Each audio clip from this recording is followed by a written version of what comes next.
But I posted the Chris Too Easy song, Dex Chords. Oh no, I'm not exactly familiar. I haven't listened to a lot of Chris Too Easy, to be honest. Yeah, it's like evil Plugg. Like, yeah, I get into them from like 108 Mics. Yeah, so, yeah.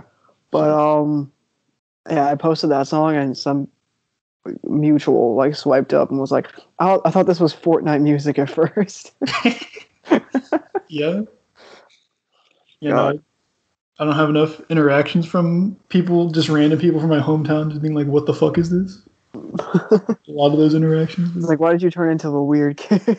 Yeah, exactly. And you're like, I've always been this way. Leave me alone. Yeah, pretty much. Yeah. Right. No, that's great. I was gonna start this episode by just reading off all the hilarious Eminem screen caps, but I just think that wouldn't match up with the rest. Yeah, maybe not, but there's some good screen caps of Eminem lyrics. I mean, there's just like, oh gosh, the one that really got me was the combining the orange and the banana. Or Nana. Or Nana. I'm just like, why? What? Why? How did we get here? That's my goat. That's my goat. And like I said, he said, "Fuck you, Nolanberollin. This is the real goat." Living off borrowed time, the clock ticks faster. Living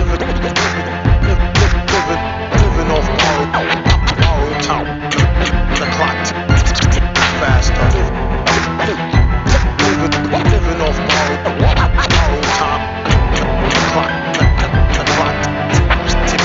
ticks faster.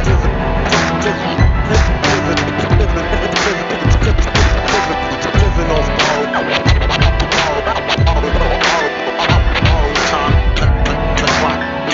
the clock tick tick tick tick tick, the clock tick tick tick tick faster. Living off borrowed time, the clock tick faster. Living off borrowed time, the clock tick faster. Living off borrowed time, the clock tick faster. Living off borrowed time, the clock tick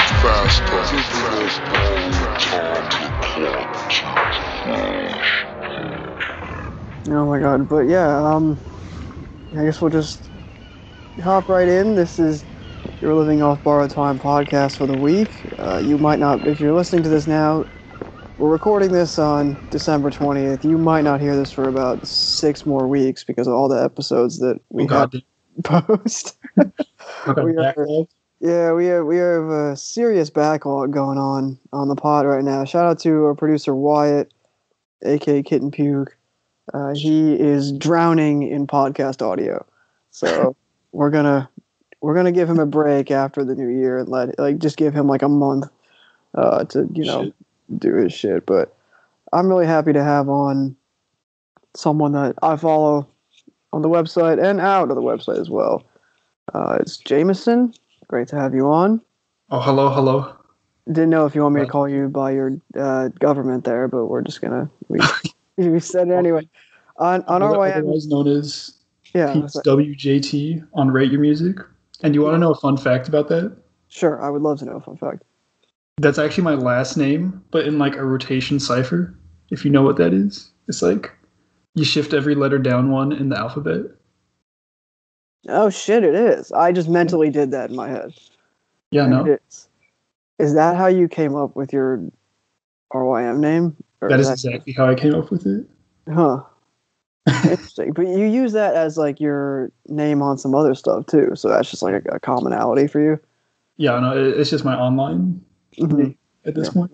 Interesting. But yeah, it's beside. Well, that's a first because I haven't heard a name that original on the pod in a while. I mean, we have plenty of guests with original names, RYM names, but I just didn't know this is how. Like, no one's ever been like, yeah, this is how I came up with my name. So interesting. Yeah. Thank you. Yeah. Well, I mean, great to have you on for sure. And happy to be here. We're just getting all of the talented music writers on the show. You know, we had young Daniel on the show a few Shout out weeks to back. Daniel. You know, Michigan rap.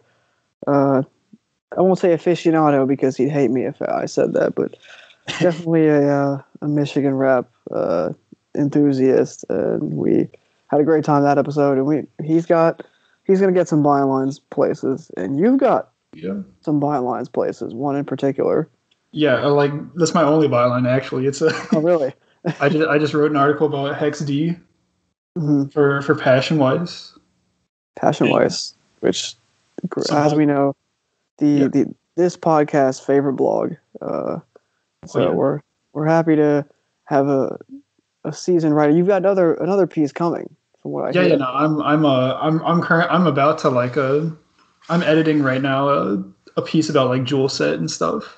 Which I'm actually citing the Living Off Borrowed Time podcast episode. Really? BMB. I am linking it in the piece. Oh man, wow. It's gonna be great when all the devoted listeners to PassionOaudio can hear my horrible ass voice on the podcast. I also botched like a couple of pronunciations like of stuff in that podcast, like for sure, guaranteed. It's all good. It's an encyclopedic episode. That's legendary shit. It is. I mean, Chris, aka 108 Mics, or part of 108 Mics. He just bodied that whole episode. So I learned a lot from him. And I've been following him for like a year, so. He's for sure. Like I wouldn't have felt comfortable if I had like wrote a piece about Jewelxxet without like acknowledging Chris in some way. Oh, absolutely. I mean, all the interviews he's done, all the research, and all the like, he knows like every beef, every like who's friends with who, all that stuff. Like holy shit. Yeah, you have to be so tapped in, and like I really respect that. Yeah, like oh my god. That's super dope, though. So we're gonna be cited in a podcast. That's great. It's super cool. Unfortunately, that was the episode where John, aka Look at Go, shout out to him, another legendary user, dropped out like halfway through because he had an emergency. Yeah, it's tough. It's tough. There's also one detail I noticed on there where Chris said, "Did you know like the CPYB Rodeoglo album?" You know yeah. He said some comment where like whoever added this to the database to go to jail for the formatting. And that was you? And that was me. Yeah, I was like, shit. Oh my god. That's actually a great part because Chris, like the way he said it was so funny in the episode. So all right, so now you were formally being introduced as Jameson, PassionoftheWeiss writer and person that should be in jail for formatting Rodeoglo mixtapes on RYM. Yeah, on like formatting an RYM, like I'm just here to like put a number next to the music and put it on my lists. Put it on your list, right? It's like when you asked me the other day how do you do track ratings? Yeah, I really. I was like, this is pretty basic stuff, my guy. Like I don't know, I've only been on REM for like a year, so it's like I'm still like. And now you're on the best podcast that RYM has to offer. So yeah, that's I'm not going to claim that. That is absolute hyperbole, but there aren't that many podcasts from people on the site that I'm aware of. So I feel comfortable saying we're at least one of the best. Oh yeah, I'll agree with that statement. Okay, good. It's always good to have the support of the guest before we go into this episode, or else I would have just been mad at you for 2 hours. So, that's right. All right. Well, enough about us talking about random shit that the people tuning in this episode don't want to hear about. Our topic on hand. The reason I brought you on here in the first place is because I've been following your extensive coverage of Atlanta underground hip hop this year in 2020, and even going back to previous years, of course, but like mostly 2020. Mostly 2020, and just how that scene has really kind of either exploded or I would say kind of refreshed itself, because the Atlanta underground, when I was getting into this sort of stuff, 6 years ago, was like, hey, did you listen to like, these Migos affiliates? Yeah. But now it's like, hey, did you listen to this like squeaky voice motherfucker? Like it's different. So as Atlanta has become, and really has been for a while, but I think we would both agree that Atlanta has been like the epicenter of popular rap for a while. Even that might be evolving now, but I think in the 2010s anyway, Atlanta was the epicenter for like the most exciting, I would say, movements in popular hip hop. So yeah, for sure. Like this is it's definitely like, it's kind of wild, like how quickly stuff like evolves. I don't know. It's like a whole new like. It's kind of like a whole new like epoch, I guess. I don't know. I think it's like local rap scenes in general are like very interesting to me. Like, because like I think we're at like a point where like I think I saw a tweet that said something like this, but like it's like local, like, because like with like the internet kind of becoming a thing, there's like I've seen some people say, like, okay, I'm just like rambling right now, but I've seen some people say like the internet has like made local rap scenes obsolete, and like that's like that's like a very dumb thing to say. But like it's like not true at all. It's like, I think if you're like too lost in the RYM sauce, you could like think that like only internet rap matters. But like I think it's a kind of like there's like two, it's almost, you can like classify it in like two segments of the genre where like there's like internet rap and like local rap scenes, and they're like kind of like intersect at like interesting ways a lot. Yeah, because, and this relates to an episode that we just, if you're listening to this, you've heard this episode already, but in the Michigan episode, Daniel, Luke and I were talking about how the artists in Flint or Detroit only recently became like, some of them anyway, only became like recently indoctrinated with like how to move on the internet and like promote themselves and stuff, because they were doing like CDs and shit prior to that.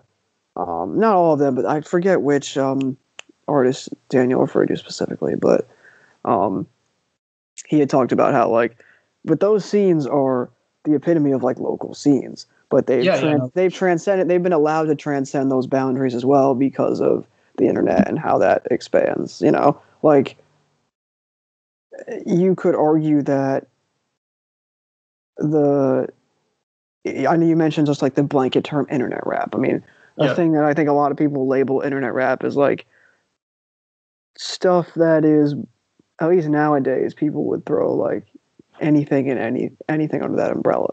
But like, is there a guarantee that anything in the, let's just say like anything in like the Drain ecosystem, right? Would that be a local Swedish scene if the internet wasn't a thing? Like, there's no guarantee. Yeah. So, like for all we know, right? Like exactly. Like we could never like. There's no guarantee that like Blade would be as popular as he is now. Like, actually, there is a guarantee. Blade would not be as popular as he is now without the internet, and like what the internet has done for hip hop. So yeah, I think it's like a very, very much like a gray area, like what you define, like, because like how like what you define as like a local rapper versus like a rapper that just kind of like exists online, and like how like being from a city can like influence your sound, but also like you can be from a place but not have your sound influenced by like the scene there. It's kind of interesting. It's like there's like a whole like gray area of like.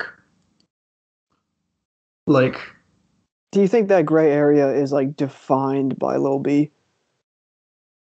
I mean, because he's not.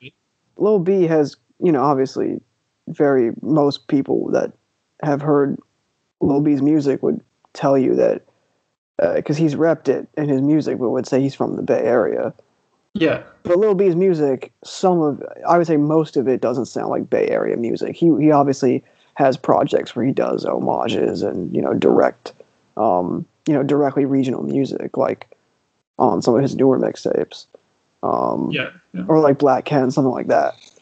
But I think that overall Lil B lives in that gray area. And so Lil B I feel that. Lil B being the blueprint for a lot of rap that came after him, I think is a good kind of point. Like is a good artist to springboard on your point about this gray area of internet rap versus regionalism and how they intersect. Yeah, no, I feel that. I feel that. Like, I don't know if like some like Lil B's earlier stuff sounded more Bay-ish. I don't know.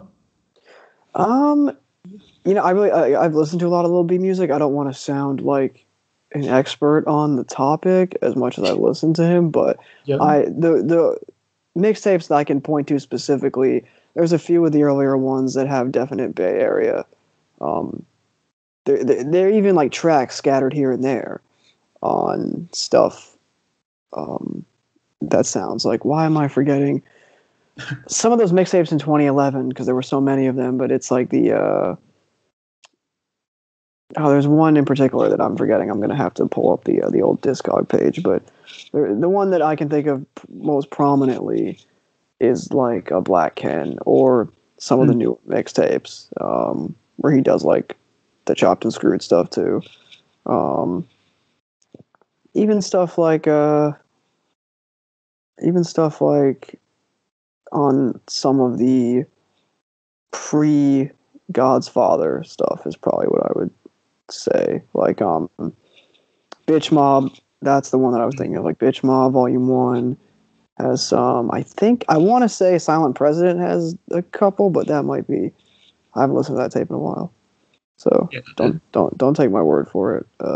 Same. It's been a minute since I've listened to a lot of Lil B. But, yeah, I think so too. I mean, I know that like Thugged Out, Pissed Off, Black Ken, Platinum Flame, I think had a couple of them too.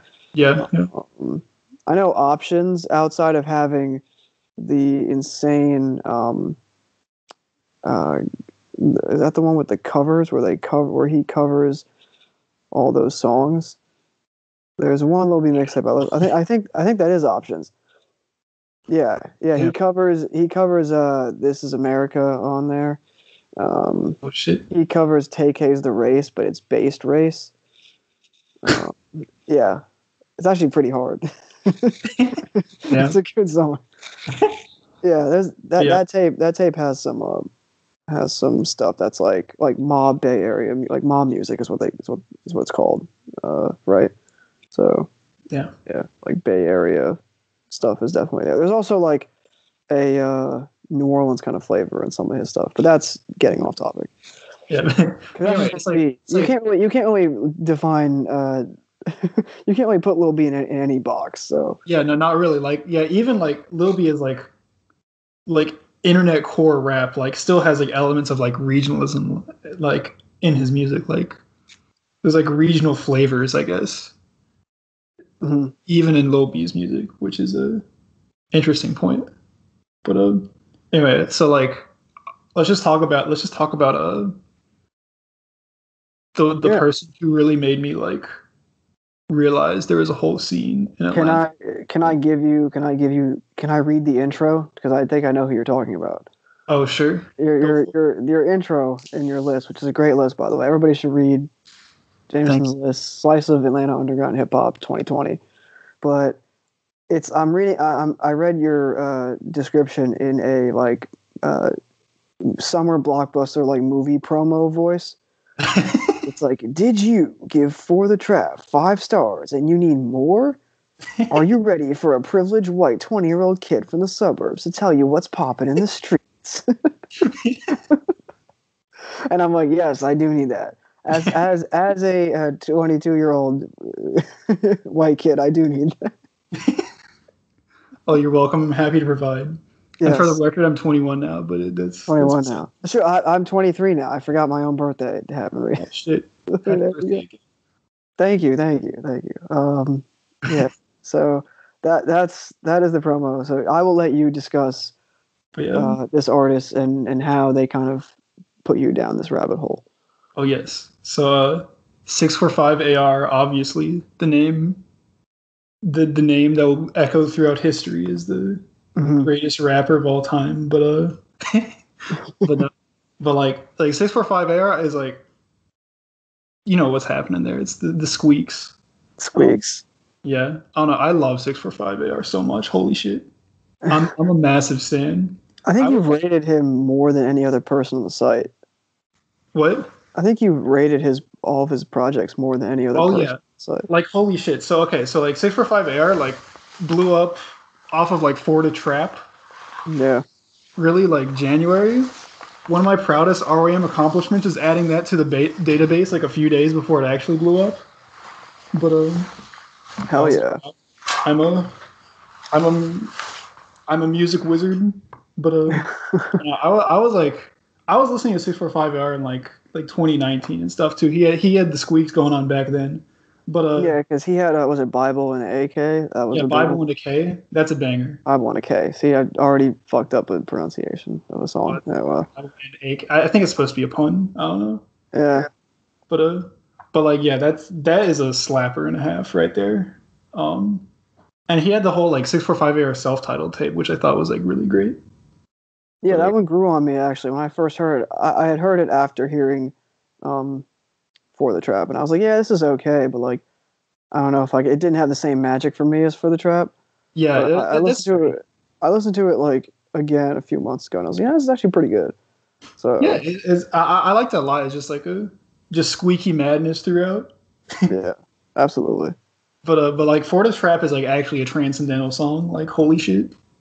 Yeah, the melodies on that song are some of the best that I've heard all year. Like, it's a really beautiful song, actually. Like, it actually is. Like, holy shit. No, it's it's no bullshit, like no irony, a gorgeous song, and it's it's definitely one of my favorites. He's got two of my favorites of the year, so he definitely How did that lead you to the rest of this like burgeoning scene?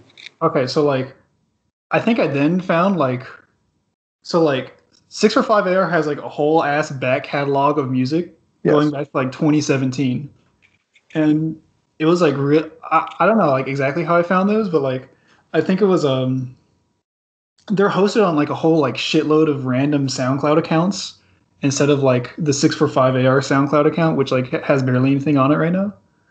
But like there's like a whole like there's like so many like just different random accounts where his music is, and so I'm like, and so there's like a bunch of features on them, like who the fuck is like 10K Duncan is like my reaction, like just appearing on these random tapes, and that kind of just like led me down the rabbit hole a little bit of like SOS is like an actual collective in Atlanta. Mm-hmm. Pretty much, yeah. And like, have you listened to a lot of like the old 645 AR tapes? Like, I have listened. I can tell you what I've listened to, because I think I did a few months ago. Just go through, ironically, some of your stuff like ratings. I listened to Sink or Swim, the one with the umbrella on the cover, which is really hard. Actually, it's a hard cover art. And I listened to his 2019 EP, like Rags to Expensive Riches. Yeah, yeah. And I mean, I listened to the No Label EP, but that came out this year. And it just like exploded my mind to like 645 AR rapping and like not a squeak. I listened to SOS 5, the mixtape from a couple years ago. Okay. So those are the ones that I've heard, and then I've heard like all his singles this year, pretty much. That's fair. Yeah, but like I don't know, it just like I was like, holy shit! Like he sometimes doesn't rap in a squeak. It is pretty wild to go back and like compare the difference. Yeah, between the two. It's like I guess he just like figured out like he can do this with his voice and just made it a meme. I was like, I definitely think that was like I don't know, because I kind of bristle at people that call it like a marketing tactic, because I have seen that around. But it might be, and I might just be overthinking it, you know. I don't know. I don't want to. Whether it is or is not, I kind of don't give a shit because I like the music regardless. But You know, I feel you. Yeah, I mean, it's definitely it's definitely at least a meme. Oh, it's definitely a meme. Yeah, and like, I mean, that's like music and memes. Like, what is the difference in 2020 for sure? No, there's really any music that most music that I like, you can make a meme out of. Oh, so for sure. It doesn't really matter either way. I think my favorite song, it's either For the Trap or Something About You with FK Twigs.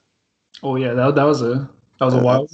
That's another beautiful song. Like they float on that. Like they complement each other so well. Absolutely. Yeah, it's like unlike, because like Bible and a K is like kind of just like abrasive squeaky. Yeah. Like For the Trap is like very. It's like it's much more pleasant, but still squeaky. It's squeaky, and it has the like I said, just the melodies. Like the way he does the melodies with the what's the hook? I'm not gonna do the squeaking, but it's like the. Okay, now we've had somebody try to do the 645 AR squeaks on the podcast. All right, it's like what's the because I know that like I remember the days like I had no stacks, but like yes, racks. Yeah, it's the way he does that is lovely. Honestly, it's great. And you hear those voices in the background, like the whole like I don't know. It's like kind of like the production on it too is like has like kind of the sort of like ambient vocals in the background a little bit, kind of go in and out. Man, yeah, exquisite. It's like take that, Playboy Cardi. Exactly. No, I was gonna say what's the because there's a part after the main hook where it's like and I have not even bothered to try to look at the lyrics for this part because that's the part that I can't. I think you know the one I'm talking about, where it's like it's the second verse where it's like, I mean the lyrics are like it's almost like all the the really really high pitched section. It's like is it like that? Yes. I know what you're talking about. Yeah. I know. It's just that's great. It's great. And the lyrics like you couldn't even tell. Like I'm reading them right now, and I'm like I couldn't even tell. Well, it's 2020. Lyrics are irrelevant. Yeah, who cares? No, it's not about. Yeah. I really don't care. I just think it's funny that like that last part is so funny. Because I know the parts where it's like I can never rat. I'd rather go to hell. Like all that stuff. Like you can make that out. Even with there's definitely like some words you can like get make out, here and there. But yeah, overall, I just think like I had a friend who texted me one day with the link to the Genius video, or no, with the link to the video, and was like, "I bet you like this shit, don't you?" And I was like, yes, this is absolutely. I was like, yes, I've liked the song for months. What are you talking about? And he was like, it's so trash. Da, da, da, da. And then I said, look up the Genius video. Like he actually raps like this in every song. He actually does. Right. That's just his voice now. My friend was like, no, like you're bullshitting me, whatever. And then I sent him the video, and he was like, holy shit. He actually does. So I don't know. Yeah, like Bible and a K, that's his like actual voice. That's his actual voice. Because in the Genius video, if you watch it, like that's his actual. He's talking, like, and then you can hear him rapping in it, and you're just like, what the hell? No bullshit, no auto tune. That's real. That's real. 645 AR voice right there. Hey man, you know, these rappers these days always talking about, or these rap critics these days talking about people don't have bars. That's bars right there. No auto tune. Absolutely. bars on deck for 645 AR, but absolutely. But yeah, no. It like again, it just like exploded my mind to hear that he had non-squeak music though. I was like, what the fuck? And then that led me to like 10K Duncan and Tony Shnow and stuff. So like sorry. 10K Duncan, so fire. Let's talk about 10K Duncan. So good. Probably my favorite in the scene. That's a valid opinion. Mm-hmm. Yeah, like 10K Duncan, like he's gotta like go somewhere with this. Like he's got. I don't know how he doesn't blow up because his voice isn't like his voice is not like abrasive or anything. Yeah, no, it's just so buttery. Sometimes. It's so smooth. Ooh. Yeah, like I mean, 10K Duncan, who I found through your list, so shout out to you. I think I either heard him on the SOS like Finesse in the Industry tape first, or I just heard his solo stuff. But yeah, the SOS like collaborative tapes are like they're all right. Yeah, they're like pretty good. I mean, I haven't heard I've heard like Finesse in the Industry. I think has some great songs on there. Yeah, no, that's probably the best one. Like Rack's Gonna Come. I love that shit. Love that song. Oh my god. Who produced that track? Probably Sensei ATL. I'm not exactly sure. Don't because the credits aren't on the site. So yeah, probably because I added it. Oh, rip. Well, you know. Yeah. It's all good. Yeah, that's a Sensei ATL song. Yeah.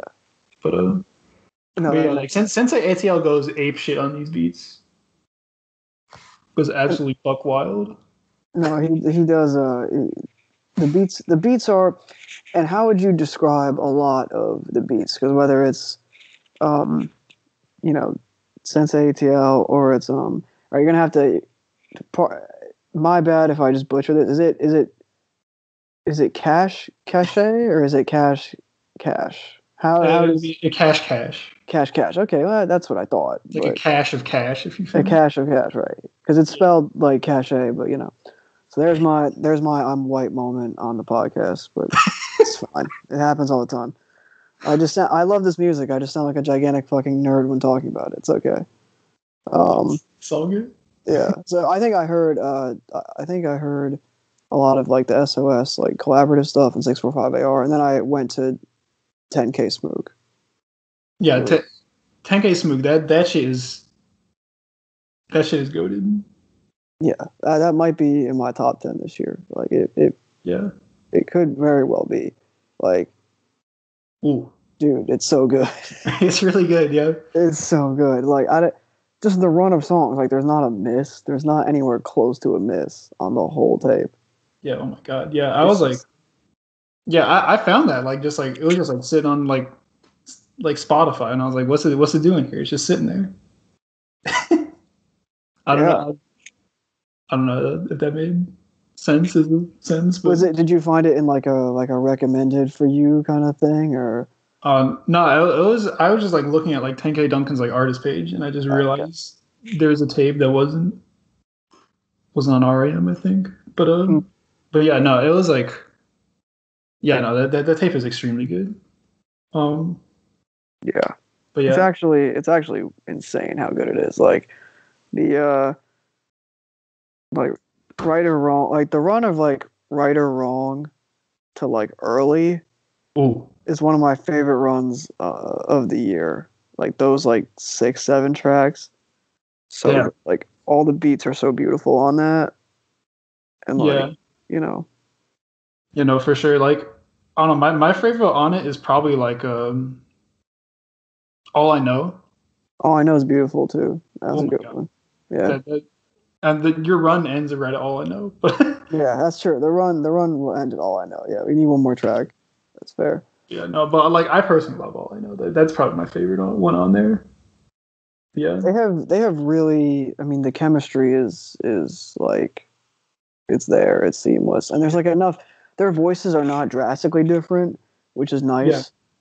So like you can tell them apart for sure. But you can tell them apart, which is key. So they both fit a similar vibe, but you can still differentiate.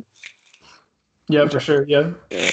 Like, oh, sorry. Like when I first heard it, and I first heard like Lyman or Right or Wrong, like I couldn't tell who was who, like at first. But then you listen to it a few more times, you're like, oh yeah, I can pinpoint. Like, okay, ATL Smook sounds like this. You know, 10K Duncan sounds like that. You know, it's more because those songs are so laid back. Oh yeah, for sure. Yeah, and like the beats.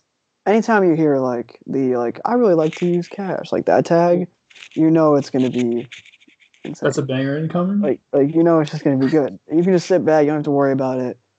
You just vibe out because that's like I saw the music video for Lyman before I heard the rest of the tape, and I was like, "What is this song? Like, how is it not bigger?" I don't understand. I think I saw it had like I don't know, it had like 40K plays or something on YouTube, and I was like, "Why isn't this massive? Like, what am I missing?" No, I feel you. And also the Lot of Sound. Shout out to Lot of Sound. Incredible song. Holy fuck! Like, if someone said that was the best song of the whole scene, I wouldn't disagree.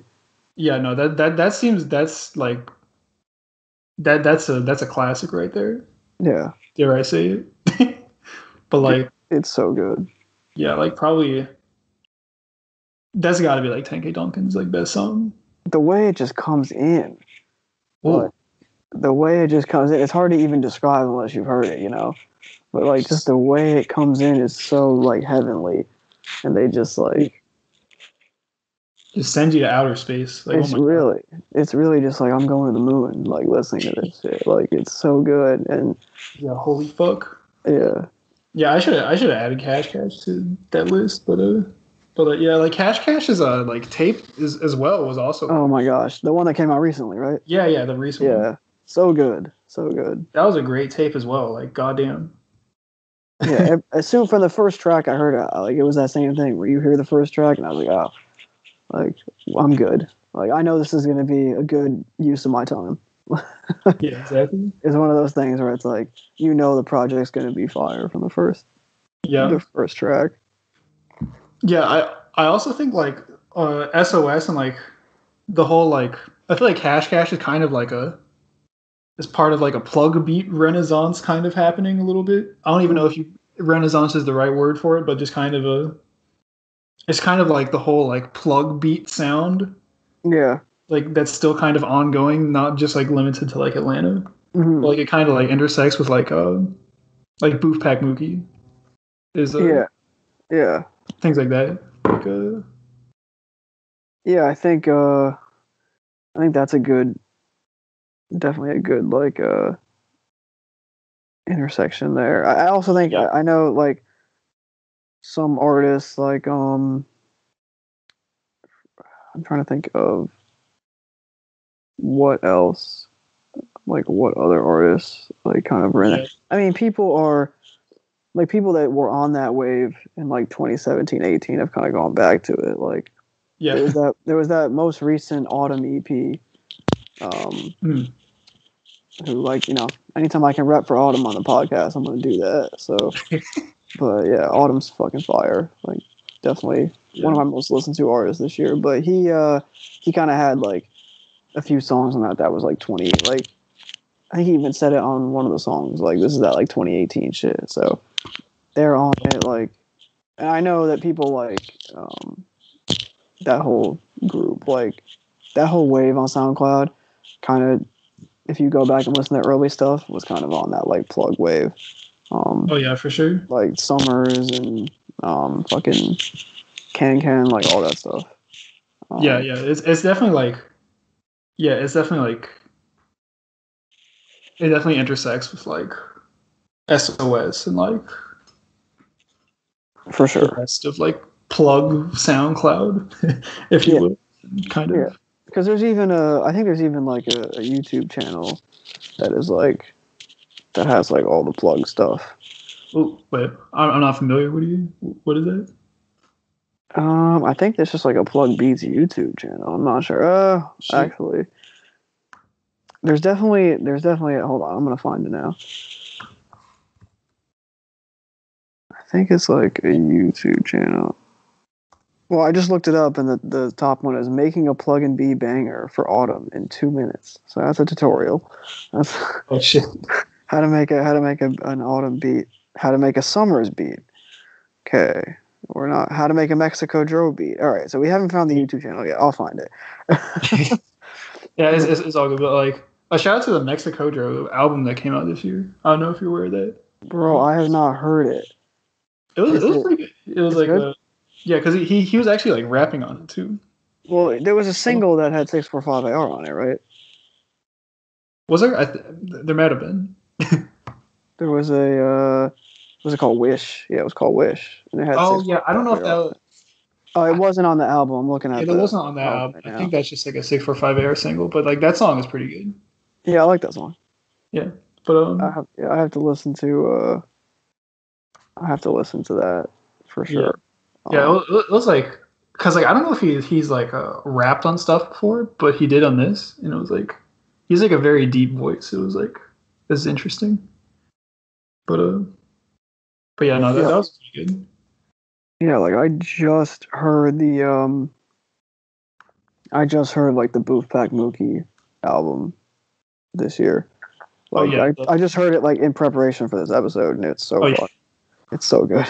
The Garden. The Garden, yeah, that's what it's called. Oh yeah, that's the one with like him on the cover in front of the statue. Yeah. Oh yeah. That's a great project. Is that CashCache produced? I'm not actually sure. I think so. Yeah. Well. Yeah, I think so. Yeah. But I'm kind of also thinking of 1600J. Kind of in that lane. I don't know if you've. I haven't heard much of his solo work. I heard the feature on the CashCache tape. Yeah, no, he I've heard him on some features. I'm like, shit, he's flowing. but like Zanman, Shawty, Texaco, kind of. Mm-hmm. That's kind of what I consider it is like Plugg SoundCloud in my mind. Right. But yeah, and those are kind of like related to SOS, but like not SOS itself, which is like, and like I think the core SOS members are like strictly like 645 AR, 10K Duncan, Tony Shnow, and Jay with the Beam. yeah, that's what I think so too. Because and they all show up on each other's shit too. Yeah. So yeah, and I've seen people like not necessarily even on RYM that much, but say like other people are like also an SOS. Like I've seen people say like 3AG Pilot is an SOS, and I don't think he actually is an SOS, but like he's associated with it. But like I'm pretty sure SOS itself is just those 4 artists, and they have like affiliates. Mm-hmm. But yeah, do you have any strong Tony Shnow opinions? I think he's fire. He's pretty fire. Yeah, I love his stuff. I'm definitely. I think I like him less than 10K Duncan personally. Yeah, I agree. Yeah. But I think that his and I'm trying. I don't want to mess up the name, but the tape that he had with 10K Duncan. I mean, they both collaborate, like RP and RPs and MBs. Yeah. That one is crazy. That's a good tape. That's a solid tape. Like On Me was like the big song, but the whole tape's really good. I actually just heard his what was it? The World Is Ours 3. Oh yeah. I thought that one was great too, actually. So, and that was like, yeah, I thought that was like my favorite. That was my favorite solo project of his for sure. Actually, that was better than the World Is Ours 2. Yeah, because I listened to the World Is Ours 2, I think, and I thought it was like kind of mid. Mm-hmm. But yeah, I thought it was cool, but I wasn't like insanely like. I mean, it has some good songs on there, like. Yeah. But I wasn't like head over, heels for it. But I think his like I said, the collab with 10K Duncan tape, and then the World Is Ours 3, crazy, like some crazy beats on there. Yeah, shit. Yeah. Honestly, I've been sleeping on that one. I need to check it out. Yeah, it's really good. I only heard it like a couple weeks ago, so you're not sleeping that much. Just a little bit. Yeah, I only got into this stuff, somewhat because of you. So that's fair. All good. But yeah, and then Jay with the Beam like has like basically no solo music, so like I don't know what he's doing in there. No, I don't know what he is. So also I want to ask you, do you know about do any of them have beef with each other? Because I thought like. Oh, sorry.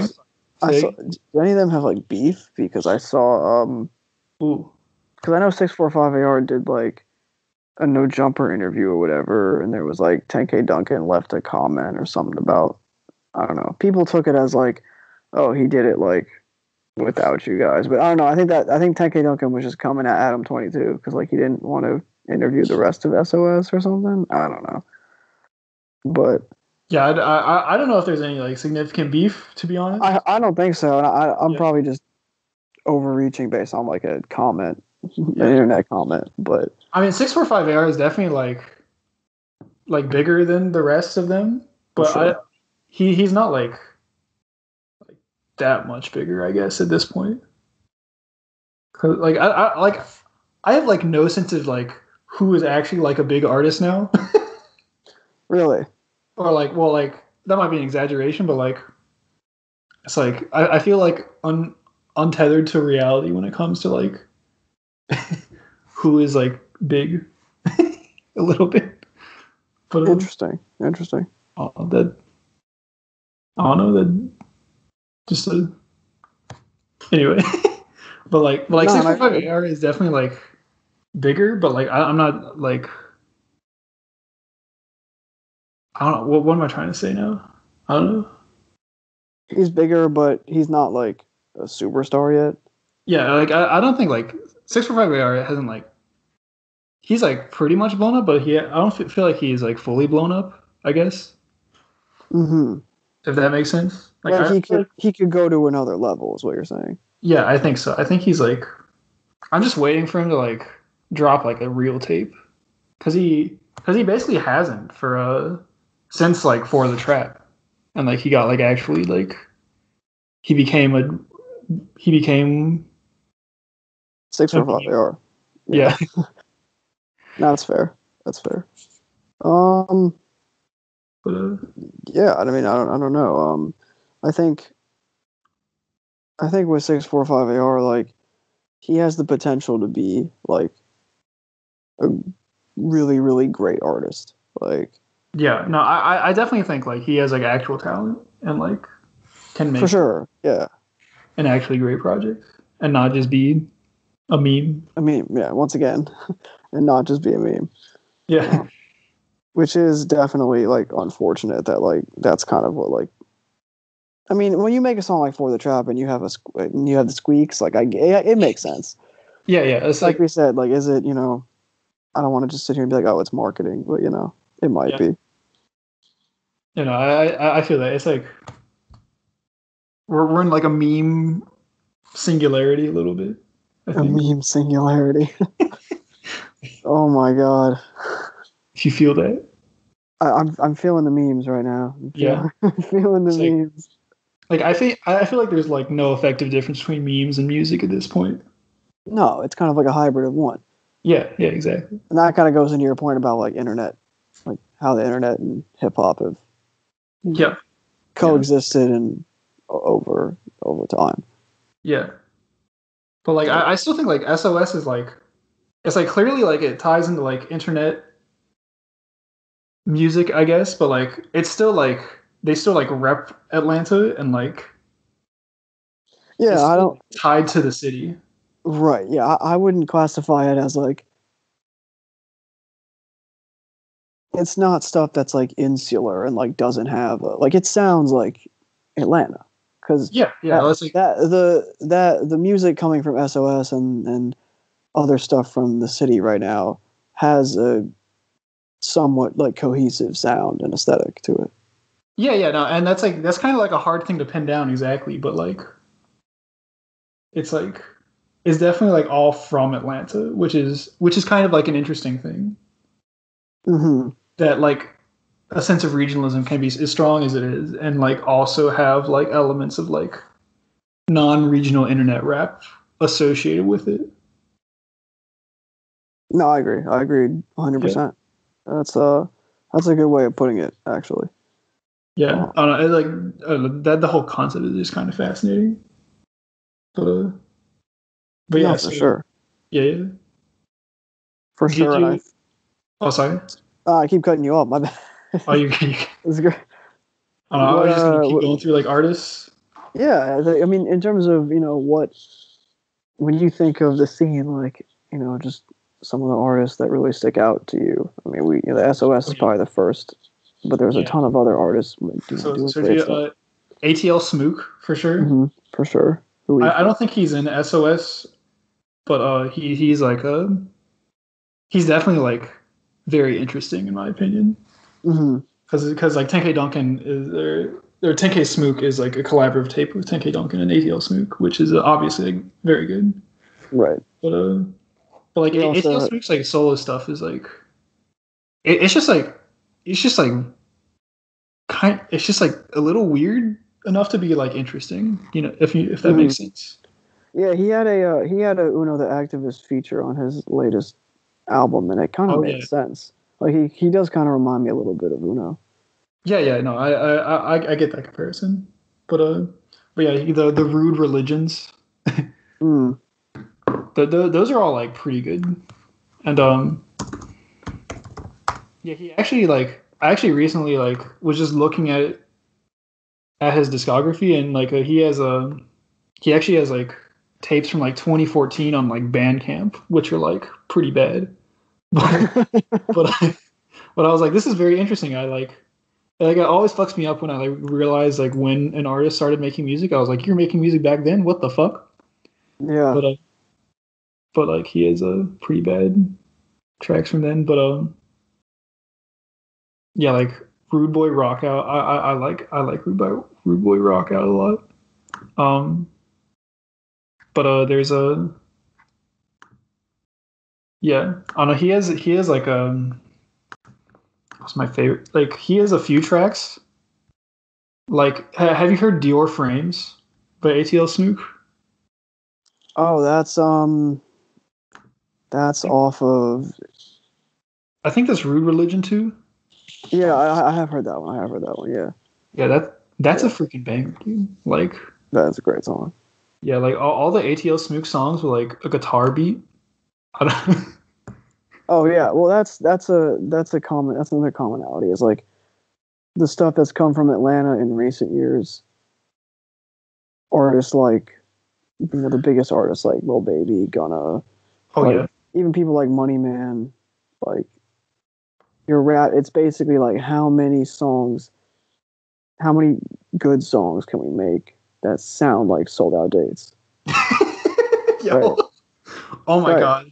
Yeah, sold out dates. Sold Out Dates was like Sold Out Dates was so good that Travis Scott made it his song on Astroworld. Yeah. And then it was so good that that Money Man song 24 this year was basically Sold Out Dates. Yeah, I know. Again. And then he got Lil Baby on the remix, and now you're like, okay, so this is just Sold Out Dates 3. and I didn't really care. I was like, it's still good. I don't really care. Yeah, like I remember when Sold Out Dates like was originally released, to be honest. I was like, holy shit, this is amazing. Yeah, that was like an underground song, and then it just took the fuck off. Yeah, like, Sold Out Dates is like one of the best like Atlanta tracks, like. Oh, for sure. Like I could give you Lil Baby's whole verse right now on that. Like, that's such a great verse. Got on 2 watches. I still come in late. I still come in late. That's so relatable. Yeah. Feels like my birthday. I'm getting this cake. Ooh. Yeah, you know. Exactly. Those like that whole like it's that guitar. Those beats with the guitar in the background now, they're just like, ooh, man, this is an Atlanta beat. Right, because combined with like that way of flowing over it. Oh yeah. Where it's just like that it's like the Young Thug via insert artist here via like Sold Out Dates flow. Like it's that kind of flow where it's like, okay, we're gonna have this guitar beat. You're gonna have like a relaxed like hook, and then the flow is gonna sound like this, and it's gonna like just put you in a trance. Yeah. Oh my god. Exactly. Yeah, I definitely feel that vibe with like several ATL Smook songs. Yeah, he does give me that vibe because his voice is very like monotone, but not in a bad way. Yeah, no, for sure. Yeah, not in a bad way at all. But But yeah, that's one of my favorites for sure. And then this isn't really relevant to like I guess like the newest wave of like underground Atlanta, if you will. But like, do you have any strong opinions on Lil Baby and Gunna? I like both of them, and I've liked both of them from the jump, pretty much. That's good. Like, I think I heard My Dog wasn't the first Lil Baby song I heard. I heard one. It was after My Dog, and it was before Yes Indeed. There's like a gray area of like time where I heard a Lil Baby song. And I was like, oh, this is pretty good. And then I listened to his.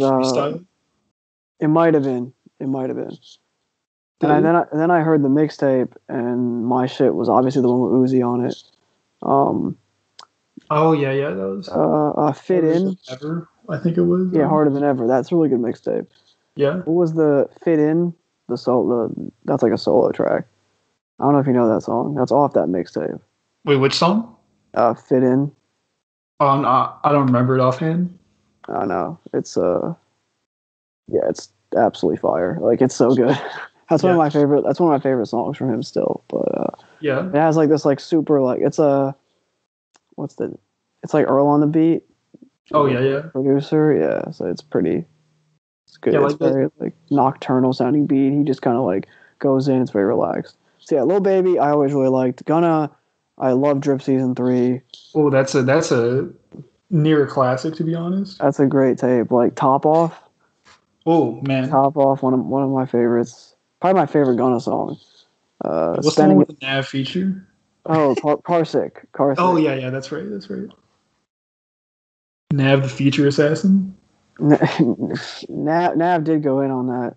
He did. Yeah, but like I don't know, the early Lil Baby tapes to me are like pretty fire. I won't lie.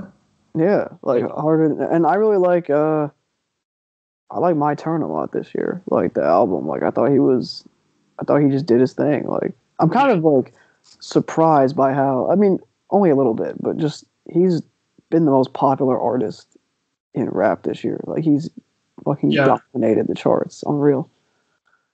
You know, he's like.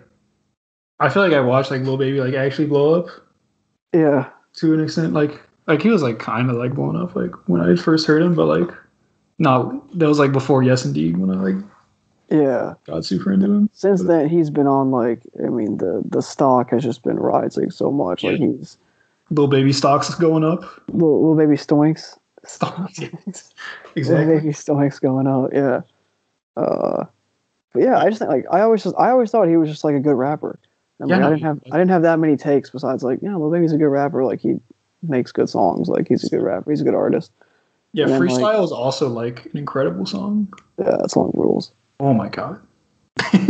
Like that's what I'm saying. Like and that was before Lil Baby said like he didn't even really know how to rap when he was like making that song. You know, he was just like talking. Was he just like knew Young Thug or something? Like I don't know. He knew the he knew Young Thug, but I thought he knew someone who managed Gucci or was connected someone who was connected with Gucci in some way. Yeah, it was some like just like random connection he had, I think. Because they all fucking like grew up in the same fucking neighborhood. Yeah. So they like because I think he was. I'm not Atlanta geography. Was he Zone 3 or Zone 6? Because I know. Oh shit. Because Gucci and Future, I believe they were Zone 6, right? Yeah, because like Zone 6 is like East Atlanta, isn't it? Yeah, it is. It is. I'm pretty sure. I know this because I've listened to so much Gucci Mane over the years that I know for sure it's East Atlanta. I don't know where, but I know that Atlanta is divided up into zones. Yeah. Hold on. I'm pulling up the map. Doing some on-air geography right now. This is great. Zone 3 is like south. South. Okay. Yeah. I don't know if he's from Zone 3. That's a guess. I don't know. He might be Zone 6, but he knew somebody who knew Gucci. Yeah. I want to say a manager or something because he got studio time. Yeah. And they were just like, oh, just rap. Like, just why don't you rap? And he didn't even want to rap, but he just did it. Yeah, exactly. He just finessed it. Facts. So I don't know, but that's what ended up happening. So yeah, hell yeah. Lil Baby and Gunna both good. Both have been good. Both have dropped multiple good albums. Agreed. Yeah. Did you listen to Wanna this year? Did you like it? Wanna was alright. It was alright. I liked it. I thought it was good. I mean, it had a little bit too many songs, but yeah, it was there were some slappers on there. Yeah, no, there's undeniably some slappers, but right. It's I think the cover art is cover art's great. Love the cover art. You fuck with that cover art? Yeah, I do. Bonus tracks also actually kind of fire. Like some of the best songs are the bonus tracks. Like the one with Future, like Street Sweeper, really good song. Good track. 200 for Lunch, really good, really cool beat. Damn. Forgetting what's the producer on that track? Is that because the producer talking that's what is Taurus? It sounds like I'm probably doing it wrong, but Taurus. Yeah, it is Taurus. Yeah, Taurus is the because Taurus did Skybox too. Oh shit! Okay. He did a couple tracks on there. All right, well, yeah. Yeah, honestly, I think I listened to that once and just like didn't listen to it again. Yeah, I listened to it like when it came out a good amount of times. Like On Camera, like the Nasty Girl On Camera song. So that's a really good song. Where like it has that beat switch in the second half. Damn. Yeah. So I don't know. Gunna, Lil Baby, biggest artist from Atlanta right now, but. Oh yeah, that's true. Like and like, I guess like this. They're not really the focus of like the, I guess the podcast at the moment, but right. Yeah. But they're big Atlanta. Like I feel like they've both. What's actually been cool about both of them is they've both kind of broken from the mold of like, you're only popular because Young Thug exists. Yeah. Like they've really turned that, and people have shut up about it, I think. Yeah, no, I think that it's just a fallacy to like classify them as only Young Thug children. Right. It's like, thank God people have stopped doing that. I mean, people still do it. Yeah, I mean, like the influence is like undeniable for sure. But, oh, absolutely, and they'll I'm sure they would tell you that. Yeah, yeah. Oh. But yeah, they've like emerged into their own thing. Oh my God, absolutely. For sure. Absolutely, and rightfully so. Yeah, absolutely. Nothing but respect to my goats. my goats. And like I said about sold out dates, like there was somebody in the comment box said this like aged badly or whatever, and I was like, considering the amount of songs that have tried to like emulate it over the years, it has not aged badly at all. Yeah, no, I feel yeah. Like all of like the do you know like YSN Flow? YSN Flow? I've heard of this person. I have not heard of this person, to be honest. He's like a really young rapper, one of the many that basically just tried to like that got like a big YouTube hit just from like emulating sold out dates. So there's a lot of those. Yeah, damn. It's just such a good song. It's such a good song. Like when for all the reasons that we've kind of talked about. But anyway. But yeah, I guess in terms of Atlanta, I know one of your main points in your list was about like rap is more regionally focused than ever. Yeah. How does kind of Atlanta play into that? And what is kind of your, we kind of led into that at the start of the episode, but what's your like thesis about that? Yeah. So like, it's like regional and like not regional at the same time. It's like, cause I think, it's like what's happened is like, regional hip hop scenes have like incorporated elements of like 2015, 2016 SoundCloud into their scenes. I think like very broadly, and like I think it's kind of crazy like how many like well-defined like city scenes there are in hip hop now. Because like I think there's like Atlanta, Detroit, and like Flint. Mm-hmm. There's like the DMV. like New York kind of has like there's like several scenes you can kind of carve out of New York at the moment, I think. Absolutely. Like kind of like Brooklyn drill and like. Well, yeah, Brooklyn drill, absolutely. Yeah, for sure. And there's like I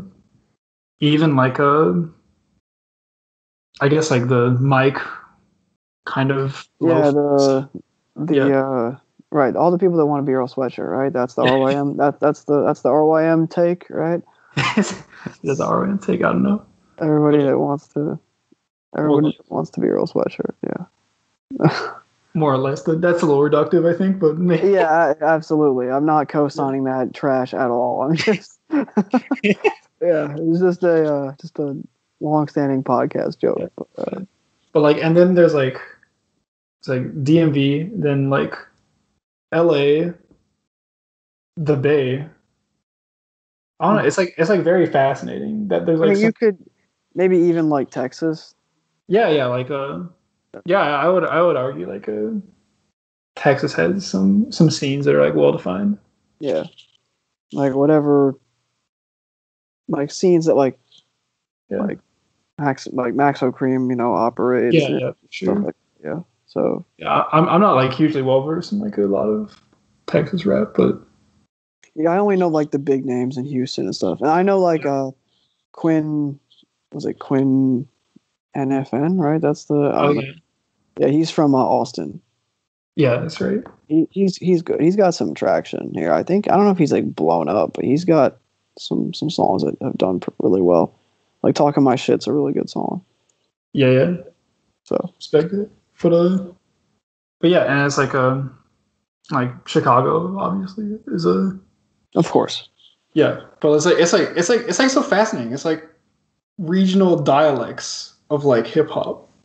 I don't know. It's interesting. Yeah, I think that's what separates it. Yeah, because what other like genre has like comes in so many like regional flavors? I don't know. It's like my thing. Like, are there like? I guess like at least in like America. But yeah, I don't know. I don't know if there is one. To be honest with you, like it seems like rap is the epitome of that. Yeah, for sure. It's just like, I think of it like linguistic dialects, like your local hip hop scene. It's like a dialect of hip hop. I don't know. Right, and that's why people locally connect with it initially more at first than like the outside world. Yeah, no. And then that all like intersects with like the internet happening like over the top of all of it. Mm-hmm. Kind of how I see it. As like a curator almost. Yeah, a little bit. And just kind of like offering sounds to like kind of incorporate into the local scenes. Yeah, I get that. If you feel that. I feel you on that for sure. Yeah.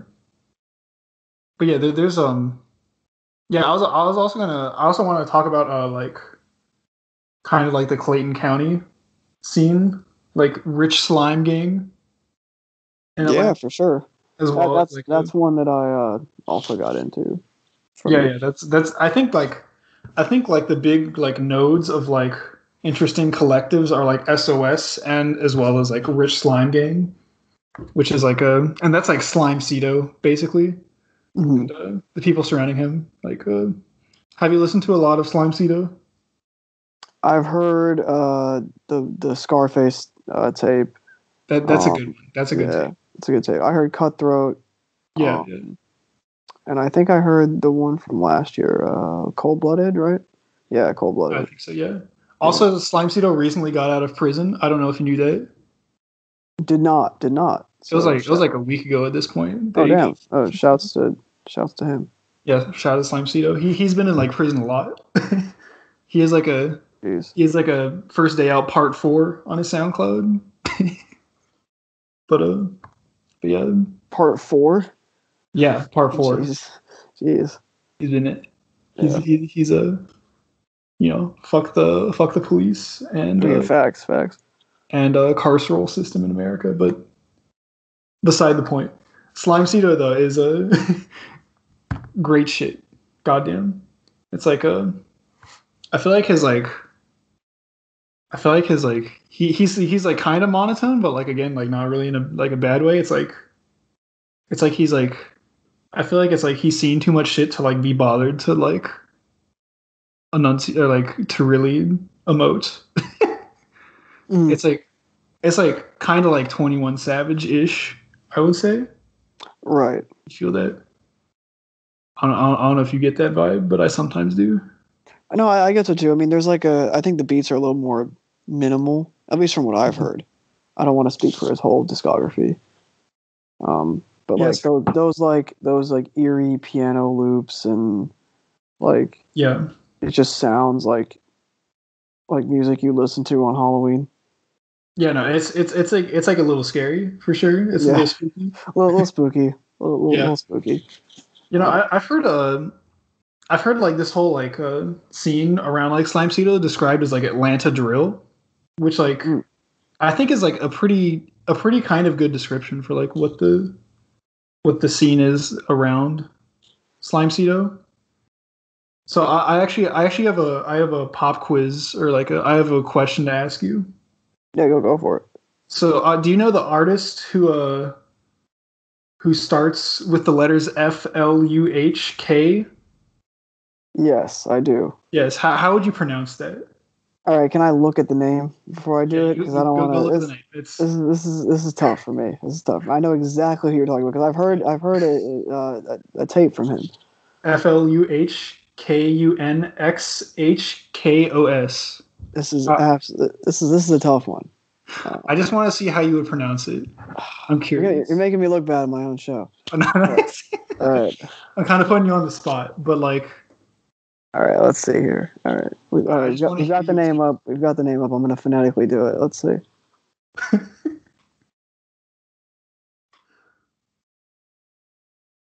I'm really putting a lot of thought in it. I'm really putting a lot. I never bothered to pronounce it, so it's that's fair. It's an incomprehensible mess when you look at it. Yeah, it is. I was gonna say. I got you. I was gonna say. I was gonna say Fluhkunxhkos. Yeah, I mean. I didn't pronounce the X, so that's fair. I went through that. How is it actually pronounced? I've heard Fluhkunxhkos. Fluhkunxhkos. Oh, so the K is silent. I would say the K is silent. Okay. But like, I think it's like supposed to be like hunchos or like. Oh, just hunchos. Oh, so okay, so it's kind of like the sort of like when we talk about Jewelxxet, where the X's are different, the K's are different here. So maybe. I don't know. I mean, that's total inference on my part. I'm bullshitting, but I don't know. But I didn't. That could have turned out worse. Yeah, it could have been worse, but like I think it was like a valiant attempt for like phonetically trying to pronounce it. But like it's got to be like one of the most like unpronounceable names in rap. I agree, because it's not I don't know, because like. Maybe some of the Jewelxxet or like Hex Cult names, but maybe. Well, I guess like those the rapper names themselves are like not like. Yeah, they're not bad. Actually, the track titles. Yeah, exactly. The Celestials track titles, like that's a. Yeah, or just some people that are like they get their names changed, so like you think it's a different artist, but then you're like, oh, actually, this is the same guy. That happened to me before with what was it? BB Putin. Yeah, BB. Because I was like, oh, this is a new guy. Like they got somebody new, and then it was just Bloody Bay, but it's just the same guy. Shout out to BB Putin. Shout out to BB Putin, though. You know. Yeah, no, I feel that. But yeah, 900 degrees is probably the tape. Oh yeah, 900 degrees. That's a good tape. I love that tape. Yeah, that's solid shit. And yeah, Fluhkunxhkos is just like he just like he's so aggressive. It's like, oh, goddamn. Yeah, it's another like it's another thing where it's like kind of has that if you like 21 Savage but like more violent. Yeah. That's kind of I'm not even, you know, that's just serious. Like that's a serious yeah, no, that's a great description. 21 Savage but just more violent. But just more violence, you know. And yeah. I really fuck with that 900 Degrees tape. Yeah, which I've been spinning a lot the last few months because I once again cribbed it off your list. And oh, you're welcome. Oh, big thank you for that. Oh, no problem. But yeah, that also has a Duwap Kaine feature. And like, don't even get me started on Duwap Kaine. I'm a Duwap Kaine stan. Instantly goated Duwap Kaine. Yeah, instantly goated, exactly. Yeah. Well, I mean, he's not from Atlanta, right? Or is he? He's from like Savannah, I believe. What? So in the same state. Yeah. So we can talk. I mean, we can talk closer about where I'm from than Atlanta, but really. Yeah. Have you been to the house on the back Bad Kid from the Hood tape? I have not been to Duwap Kaine's house from the Bad Kid on the Hood tape. But okay, cool. What did you think about the Duwap Kaine song? The no auto tune that you know, like turned into like a you got turned into. Oh yes, the no auto tune. Yeah. Honestly, I fuck with it. I'm a big fan. I like it. It's not something I would like listen to, but but like I think it just goes to show how much Duwap Kaine like doesn't care. Absolutely, he absolutely does not. That's true. Yeah, it's like it blows me away because like I think Duwap Kaine could like absolutely be signed right now and like have like a good record deal. Like he is like so many songs with like 1 million plays on SoundCloud. Dude, Underdog 2 is so good. Underdog 2 is a good solid project. I don't know, like all his stuff this year. Yeah, I've liked all of his 2020 output, to be honest. I think Bad Kid from the 4 is probably the best one for me. That one put me on to Duwap Kaine. I hadn't heard it. Yeah, I heard it like the day it came out. And I was like, this shit is nuts. Like, what is this? Yeah, goddamn. Yeah, I hadn't heard much Duwap Kaine before that, actually. So yeah, Duwap Kaine is like one of my favorite artists, to be honest. But he's super consistent. Like, Geeked Out of My Body is a great song from this year. Absolutely. But have you heard like the first Underdog? Yeah, I have. It's a mixtape, right? Yeah, I've heard that one. That's so good. That's probably the one where it's like that has like the Snoop Dogg kind of cover art. Yeah, it does. Like from Doggy Style. Yeah, like Mad. Whoa! Oh my god. Yeah. Like I think that's probably my like most listened to song of like all time. 99 is such a good producer. Yeah. Oh my god. That like it's just so dreamy, and then like his flow over it is just so delicious. Yeah, dude, it's so sick. I was gonna say, what was I gonna say? Sicko was another one from that tape. That's really good. Oh yeah. Yeah. No, he's Duwap super consistent. He hasn't put out one thing that's like not good. I agree, to be honest. Yeah. Because there's some that are definitely like not as good as others, but yeah, I mean not as good as like others, but I don't think I've heard. Well, I haven't heard like his 2016 and before stuff, so I can't really. Yeah, Duwap Kaine is like 18 like right now, so it's like it's actually kind of absurd how. Yeah. How much he's influenced, because he had he had that artist that was like, it was like the 22 Savage, but just a different. what was the guy's name? It was like Duwap something. He had like there was an artist that was, you don't know this? There was an artist that was like doing Duwap Kaine. Damn. Hold on. I gotta find it. Yeah, I wasn't like super familiar, to be honest. No, I feel like I've heard of like some 22 Savage memery. I think it was 1030 Duwap or Duwap 1030, something like that. Shit, yeah. Yeah, 1030 Duwap. Damn. Someone like, I mean, it wasn't like 22 Savage, like it's not the exact same name, but still. Like, Duwap, yeah. But but like, Duwap Kaine is like at least like kind of affiliated with like Rich SlimeGang in general, because like he is on like the Fluhkunxhkos album or mixtape. Yeah. But and how do you think like he's so different from those guys? Like, how do you think he kind of would fit in if he were to do more music with them? I don't know. Yeah, I don't think he'd like a. I don't know how he'd fit in like exactly. He's definitely more like. I definitely feel like Duwap Kaine is more like non-regional, I guess. Mm-hmm. If I had to like put him somewhere, I kind of associate him as more like a cloud rapish, I guess, if you will, rather than like being like associated with Atlanta, but or Savannah even, I guess. But yeah, for sure.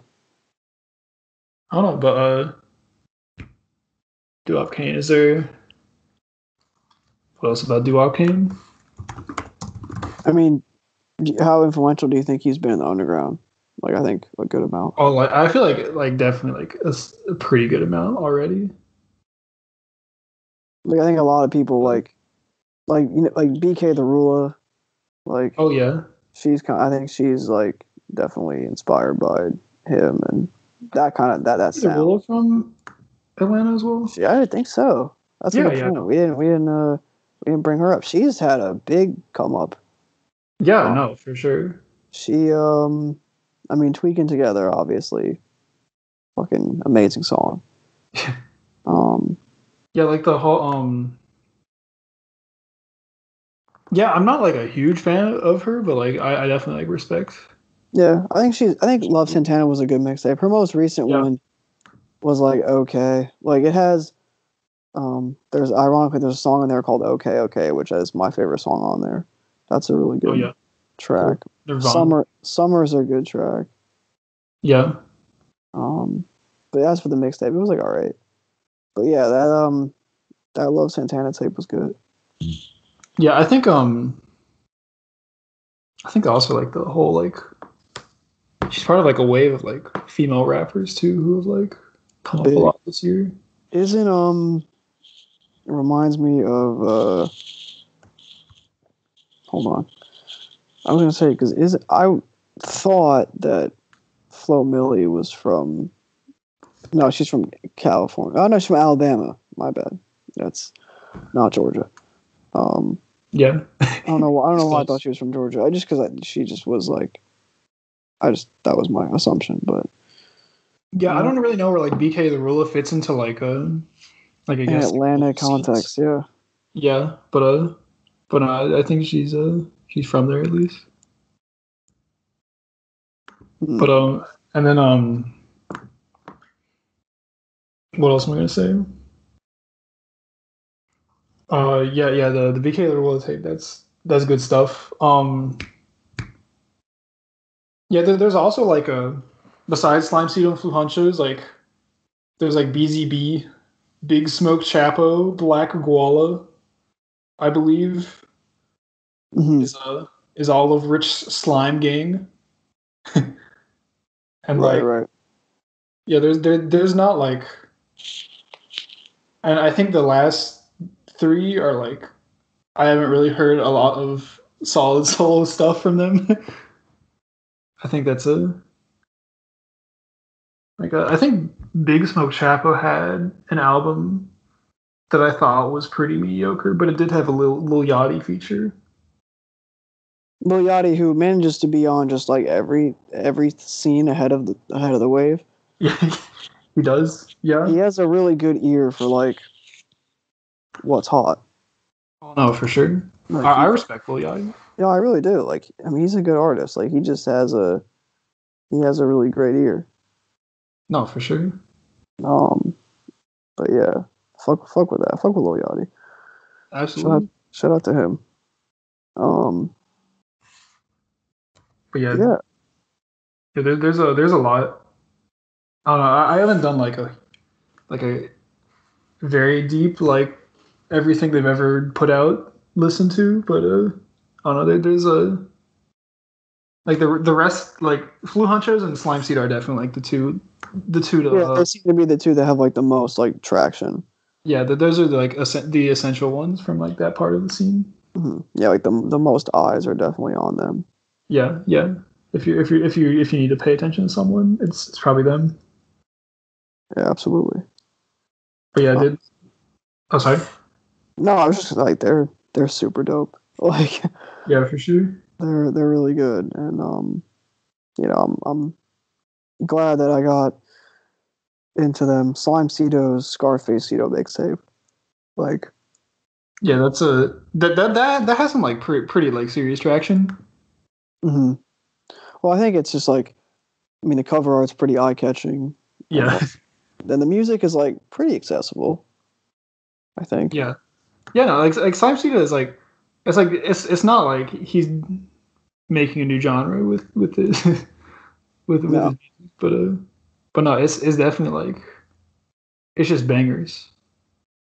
Right, and that's all you really need, to be honest. Absolutely. Like, that really is all you need. I've been looking at some of the other stuff from your list. Like, where did you want to touch on your list? Because you've got a ton of interesting artists here. Yeah, so like I think there's like a lot of artists that don't really fit into like any like kind of category as I've like laid it out. There's Olarunt. I feel like if you're talking about like underground Atlanta, you have to mention Olarunt at this point. Are you familiar with Olarunt too much? I have heard. I think I've heard one project. Yeah. Oh yeah. Oh yeah. He's like signed to Gucci, right? Yeah, I think he is now. Yeah. Oh no, I've heard that project from Mama Tried. Yeah. I've heard that one. Yeah. Yeah, and like, he's just like, he's like wild on his delivery. To be honest, it's like he's like so aggressive, and like, I don't know, he just like sounds like a rapper that would blow up. Yeah, that's what I mean. I know he was on like that label sampler Gucci had too. Oh yeah. So that'll like he was on.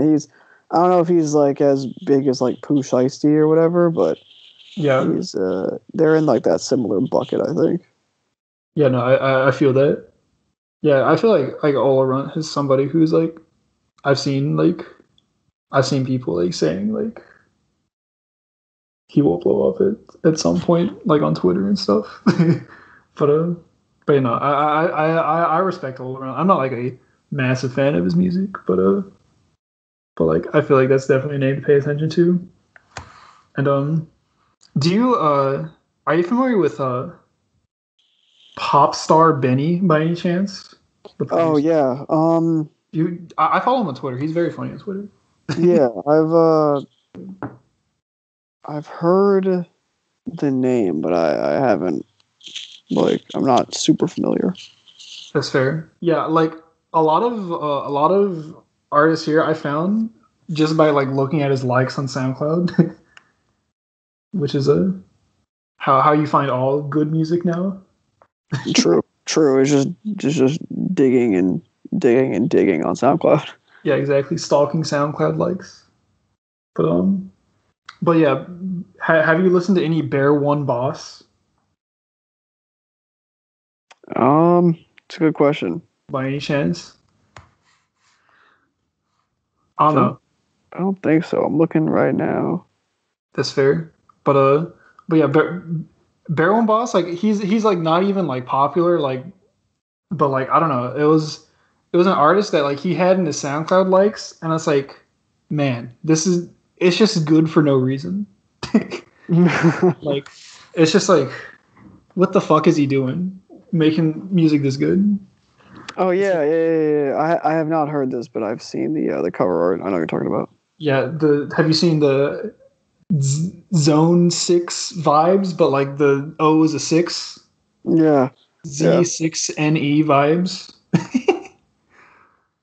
that shit is an amazing song, to be honest. I'm like, oh my god, how did you make this? Yeah. Damn. But I would highly recommend that song. Like his tapes are like kind of bloated, to be honest, but like that song is just like it feels like there's like an alternate universe where that song became a hit right now. I feel like that about some songs sometimes.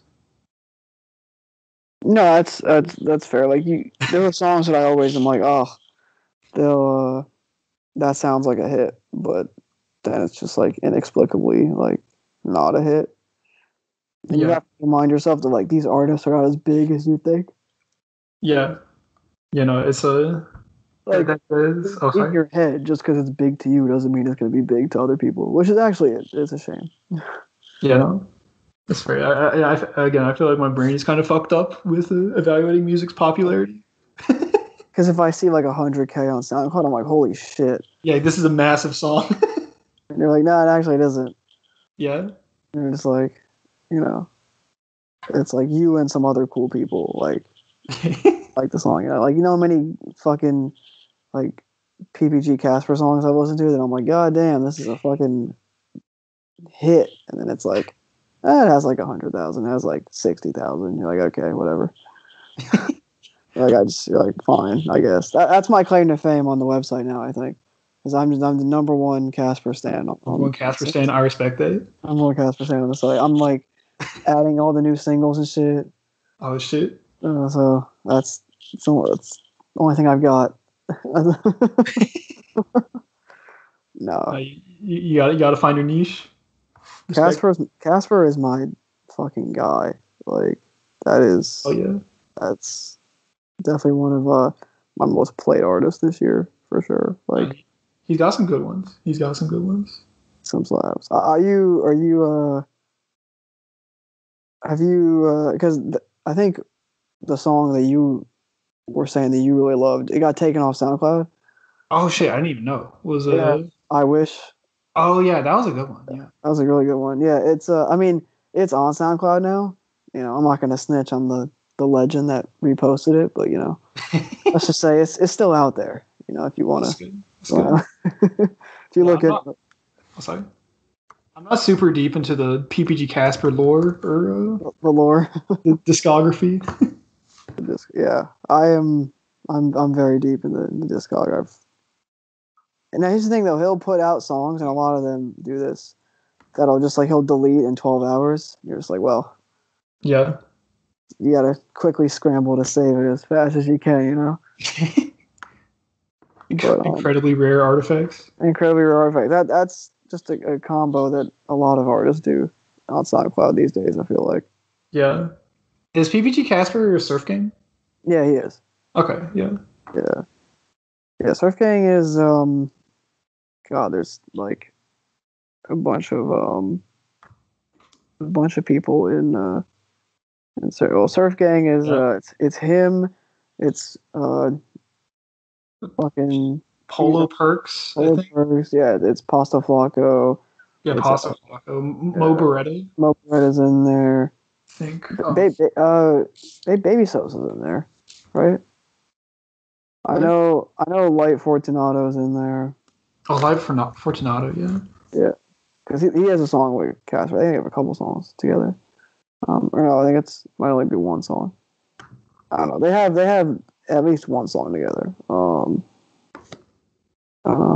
Evil Gianni, obviously producer. Oh yeah.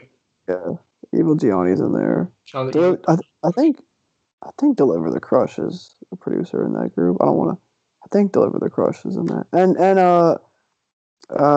Tommy Too Hottie, he produces a lot of their stuff. Yeah, like his songs with Casper are insane. Yeah, damn. They do. So I think Harrison's in it too. I think Harrison's the producer. He's done a few songs that I know. So yeah, but I think like Evil Gianni, Tommy Too Hottie, and like all the artists, like the other artists. I think those are the main ones, but it's like 8 or 9 members, I think. Damn. Yeah. Yeah. Shout out to Surf Gang. Yeah, they're definitely one of the best because there's like different groups of like collectives on SoundCloud, like in different scenes. You got like the Surf Gang scene. You have like the Slay World like scene. You have like some of the other like obviously Jewelxxet and Hex Cult, all that stuff. For sure. Flex Cult, whatever they're calling it. One of the two. The people that don't sacrifice deities. Basically. Right. Well, the funniest part about that episode, about the Jewelxxet episode, was when Chris was saying, yeah, they, the beef was they didn't, some like Rodeoglo or whoever, and like some of the Flex Cult people, like, didn't believe in like sacrificing like or deities or worshiping the devil or something like that. Yeah. That's really good detail. That I'm citing that podcast episode for that specific detail. Oh, for that detail, yeah. Yeah. Like, I don't know where else to fucking find that shit. No, absolutely not. How many devil? Like, if you just Google Jewelxxet, like, I'm pretty sure, like I'm Googling it right now. I'm pretty sure the RYM just comes up. Yeah. If I Googled it and nothing came up, so that didn't try to get. Oh no, the Twitter came up, the SoundCloud came up, and the RYM came up, and the podcast came up. Let's go. I also want to take this time on air to not that he's listening to this at all, nor should he be, but I slept on. I'm pretty sure. I know Draco Montana commented on that episode. Oh yeah, and was like I have 25 like mixtapes and like 13 are public. And I said in that episode like, oh, I think Draco only has a couple mixtapes. I've only heard a few. So that was definitely my bad. Just fact checking me on that. Shout out to Draco for fact checking me on that. Really good artist. I also think I'm not sure if this was Zero Suit, but I'm pretty sure Zero Suit commented on it. Oh shit! You know what? I don't know if it was Zero Suit, but it's a YouTube account. No, it only has one subscriber. I don't think it's Zero Suit, but it's I don't know. The name is Zero, but it might just be some guy. But he just said Draco has so many tapes, so I was just like, it's on me. It's on me. Don't blame Chris. Blame me for that. It's my fault. It happens. It happens. But yeah. Speaking of Jewelxxet. Oh yeah. As I know we've been a little aimless this episode, but there were some artists that you do want to talk about. This is completely irrelevant to like Atlanta scene stuff. Yeah.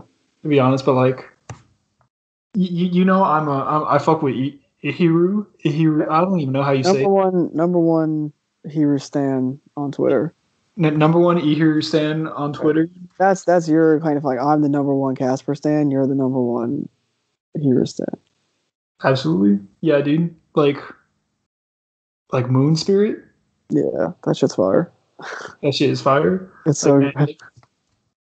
Yeah, like I was saying, I really feel like it's like the intersection of like Jewelxxet and like the hyper pop as like a whole. If that like if you fuck with it, I don't know. No, I think it's because we always talk about how like all the different like the Venn diagram of like what is quote unquote internet rap is like a circle, right? And how like if you fuck with like Drain Gang, you fuck with Goth Money. You fuck with Goth Money, you fuck with SGP. You fuck with SGP, you fuck with BNB and Jewelxxet. Yeah. If you fuck with that, you fuck with this. And it's just down the line, If you fuck with Goth Money, you probably you fuck with Drain, you probably fuck with like all the, glitchcore hyperpop stuff. If you fuck with that stuff, then you fuck with like all the plug and beat stuff. Like, you know what I mean? It's just it's a constant like, I'm not going to speak for everyone. For me, I'm speaking for me that I fuck with all that stuff. I think it's a circle. And I know the artists in the different scenes fuck with each other. So. Yeah. It's like every single like scene on like SoundCloud is like connected. Yeah, really. In some way, whether it's a producer or like artist collaborations.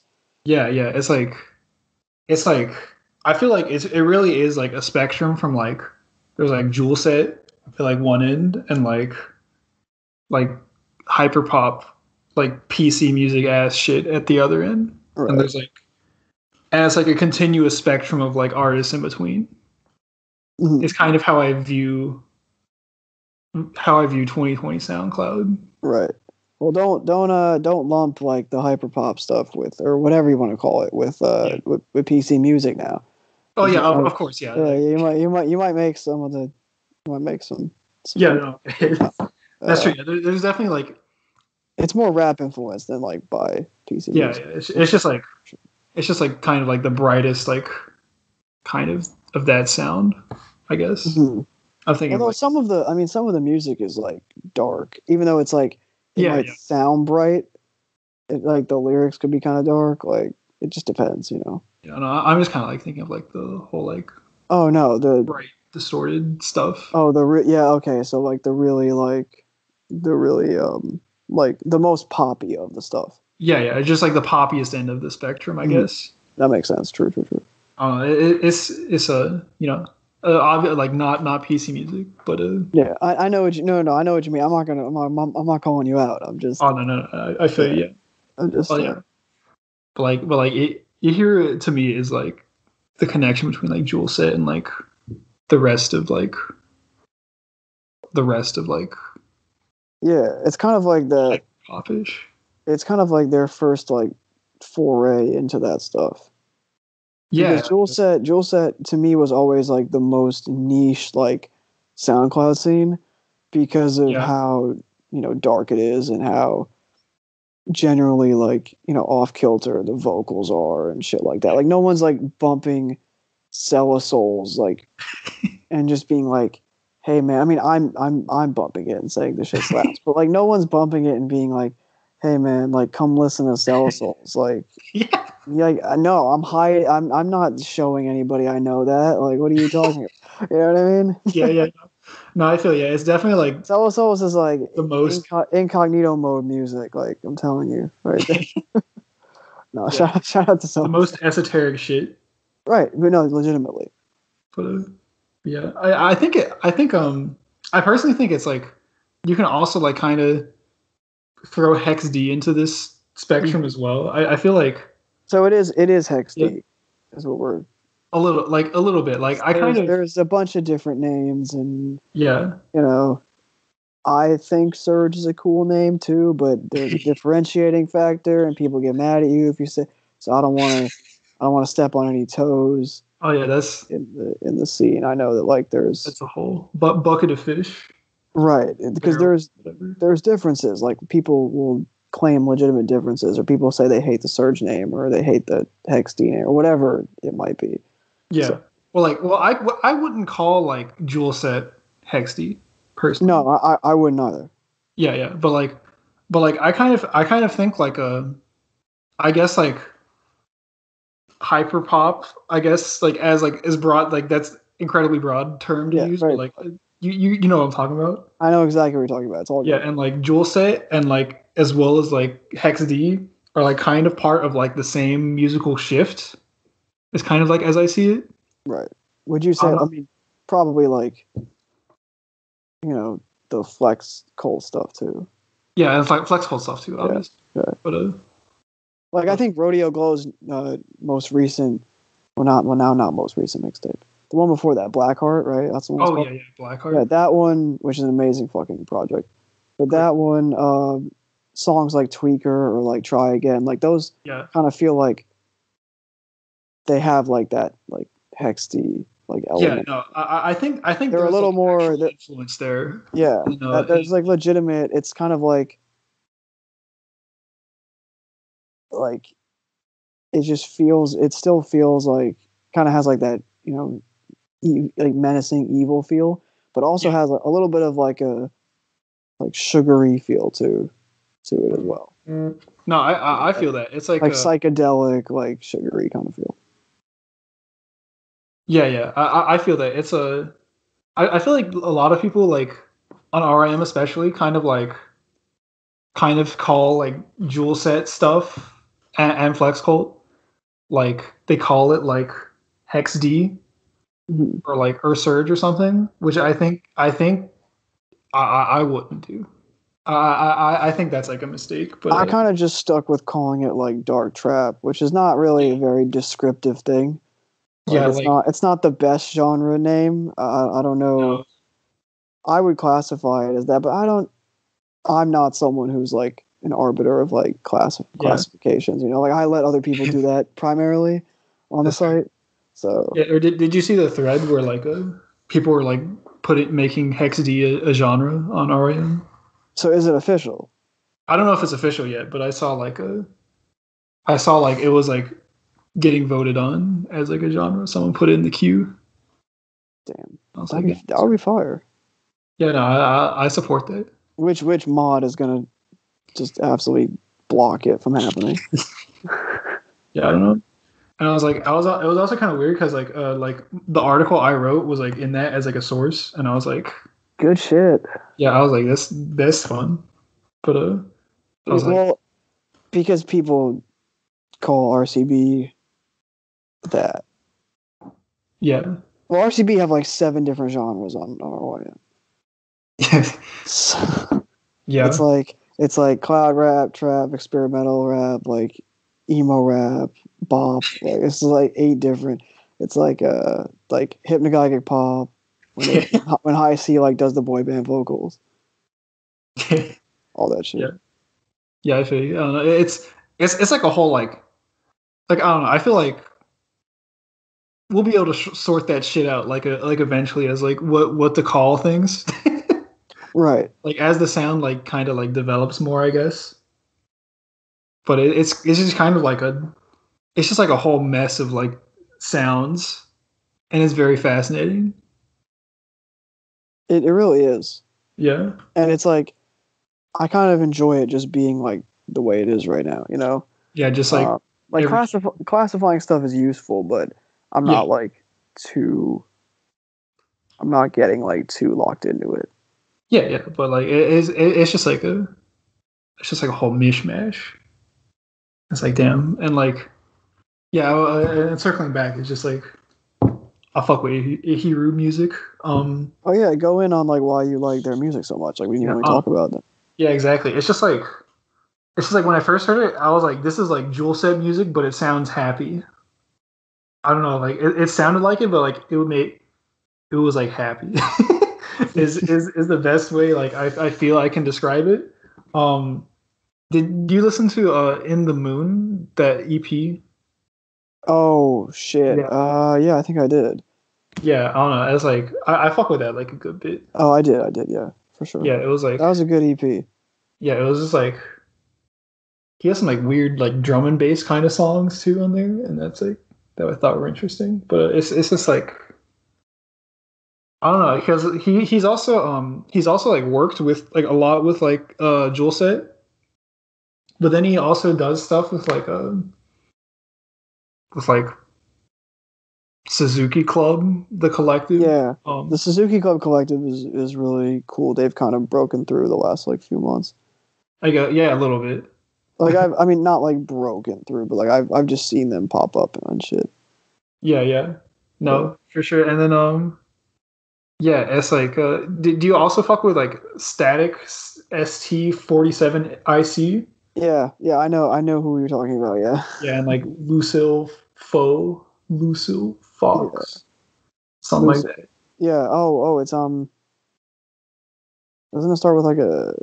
I know exactly the artist you're talking about. Yeah. I don't know. I feel like their music kind of also like exists in like this Jewelxxet adjacent space. Yeah, like, a little bit. It's like not. Yeah. It's like a hybrid of a couple different like scenes. Yeah, for sure. It's like the 2K13 hood EDM. Right. Yeah. Right. That's like a wild descriptor. Like I don't know like why it makes sense, but like it kind of does. It is bizarre. Like yeah.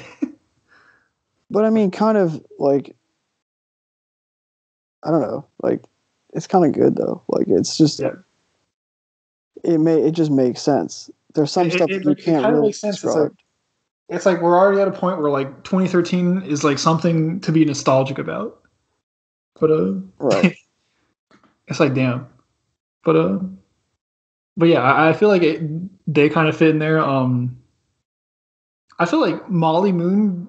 Do you? Yeah, I know you're talking about. Yeah, no. I'm also a big Molly Moon stan. Molly Moon stan. But like pretty punk star princesses. I think I like. Yeah. Ooh. Well, it's off SoundCloud. Wait, is it all? Oh, sorry. Well, I tried to listen to it like recently because it had been in my recently played for so long because I've played it a bunch. Yeah. I didn't find it. Did you delete it recently again? I don't know. I'm gonna have to look. Because so actually, when I first heard Molly Moon, he deleted his account like almost a day after I originally found it. Mm. And then he made this new account Molly with 2 Y's. Right, which is what I saw you add to the database. Yeah. And I don't know if his actual name is Molly or whatever, or if he still goes by Molly Moon primarily or whatever, but Pretty Punk Star Princesses though I think is a slap and a half. And I think on the SoundCloud right now actually. Oh, never mind. All right, I spoke way too soon. Okay, so. But no, he has a lot of deleted music and stuff, but that's another one of those tracks where I'm almost tempted to make a TikTok to try to make it blow up. What would your TikTok be? Now we have to. This is a new question we're gonna ask our guests. What would your TikTok be? If... Oh shit! I don't know, man. I'll just say, I'm gonna pull up with the fucking strap, Hello Kitty backpack on my back, then I turn around with an actual Hello Kitty backpack. Hello Kitty backpack. You gotta go get one at get one online or something. Yeah, exactly. Oh man, that line though. Ooh. The way that it's delivered, you didn't really do it justice that's there. No, I really didn't. It's I'm gonna pull it with the fucking strap on. Hello Kitty backpack on my back. It's more like that. Yeah, that was a lot better. You did it. Thank you. I didn't know we were gonna have this much this much fucking impersonations on the podcast. This is great. Sing along lyrics right here. Yeah, absolutely. What's the point of music if you can't sing along, right? That's a fact. That's a fact. Goddamn. Yeah. But I don't know, Molly Moon has some just crazy fucking songs. I'm just almost none of which I've added to the database. Because I'm a lazy slut. Who just waits for other people to add shit to the database. Wait for Resi or 108 Mics to do it. Or Look It Goes. It's one of those three. It's always one of those three. Oh. Fucking put the stars next to it. Let me put the stars. I don't care about the tracks. I don't care about the producer credits. I really don't personally, but that's probably a chaotic way to approach RYMer. It is. How when people do it for a single, that gets me so pissed off. It's all you have to do is go to the track thing, hit 1, type in the name of the single. Right now we're alienating everybody who's still listening to this podcast because they don't know what the fuck we're talking about. But it's so annoying to me. Yeah, I'm definitely guilty of that. I'm not gonna lie. I've definitely done that. No, it's all good. I apologize. All good. No, it happens. It happens. I added that new Ofaygo album last night. Oh yeah. Added every track, all of them, with the track with the track names and the length of the tracks. That way we can all add them. Yeah. But yeah. Oh well, what I guess, in terms of your some other artists in the scene you're really interested in. What Oh yeah. What about the scene to you makes it so fascinating and makes it an exciting scene? Yeah, it really is just it's just the Jewelxxet sound being applied to kind of what I see as hyper pop kind of ideas. And I'm that's very fascinating to me. It's just like hearing the influence from Jewelxxet like seep into other areas a little bit. Yeah, because you wonder how many of like artists in that headspace listen to like BMB or Jewelxxet. Yeah. No, you kind of do, yeah. And I don't know. It's because like I feel like you could honestly like make a case that like this is going to sound like some unhinged like take right here. Mm-hmm. But I feel like you could make a case that Jewelxxet is hyperpop. that like doesn't make sense. Like I mean like hyperpop as in like it doesn't even like I feel like the word itself has no meaning, but like I feel like you could view it as like an extension of that scene. Mm. And I think like artists like ihyreu kind of allow you to make that case a little bit. Because I think like he kind of like bridges that gap between like what Jewelxxet is doing and what like the rest of the scene is doing. Yeah, I can get with that. I think that's a pretty solid. It's like I feel like what Jewelxxet is doing to like. And I'm flexible, obviously. I'm just saying, like Jewelxxet is like just like just as an example. I got you. I got you. But like, I feel like what is happening with them is like the same. Like, was what this? So like, what am I trying to say? I feel like the kind of shift towards like noisy stuff that is happening in like hyperpop is also happening with like Jewelxxet taking like B&B sound and like making it like noisier and weirder is kind of how I see it. I don't know.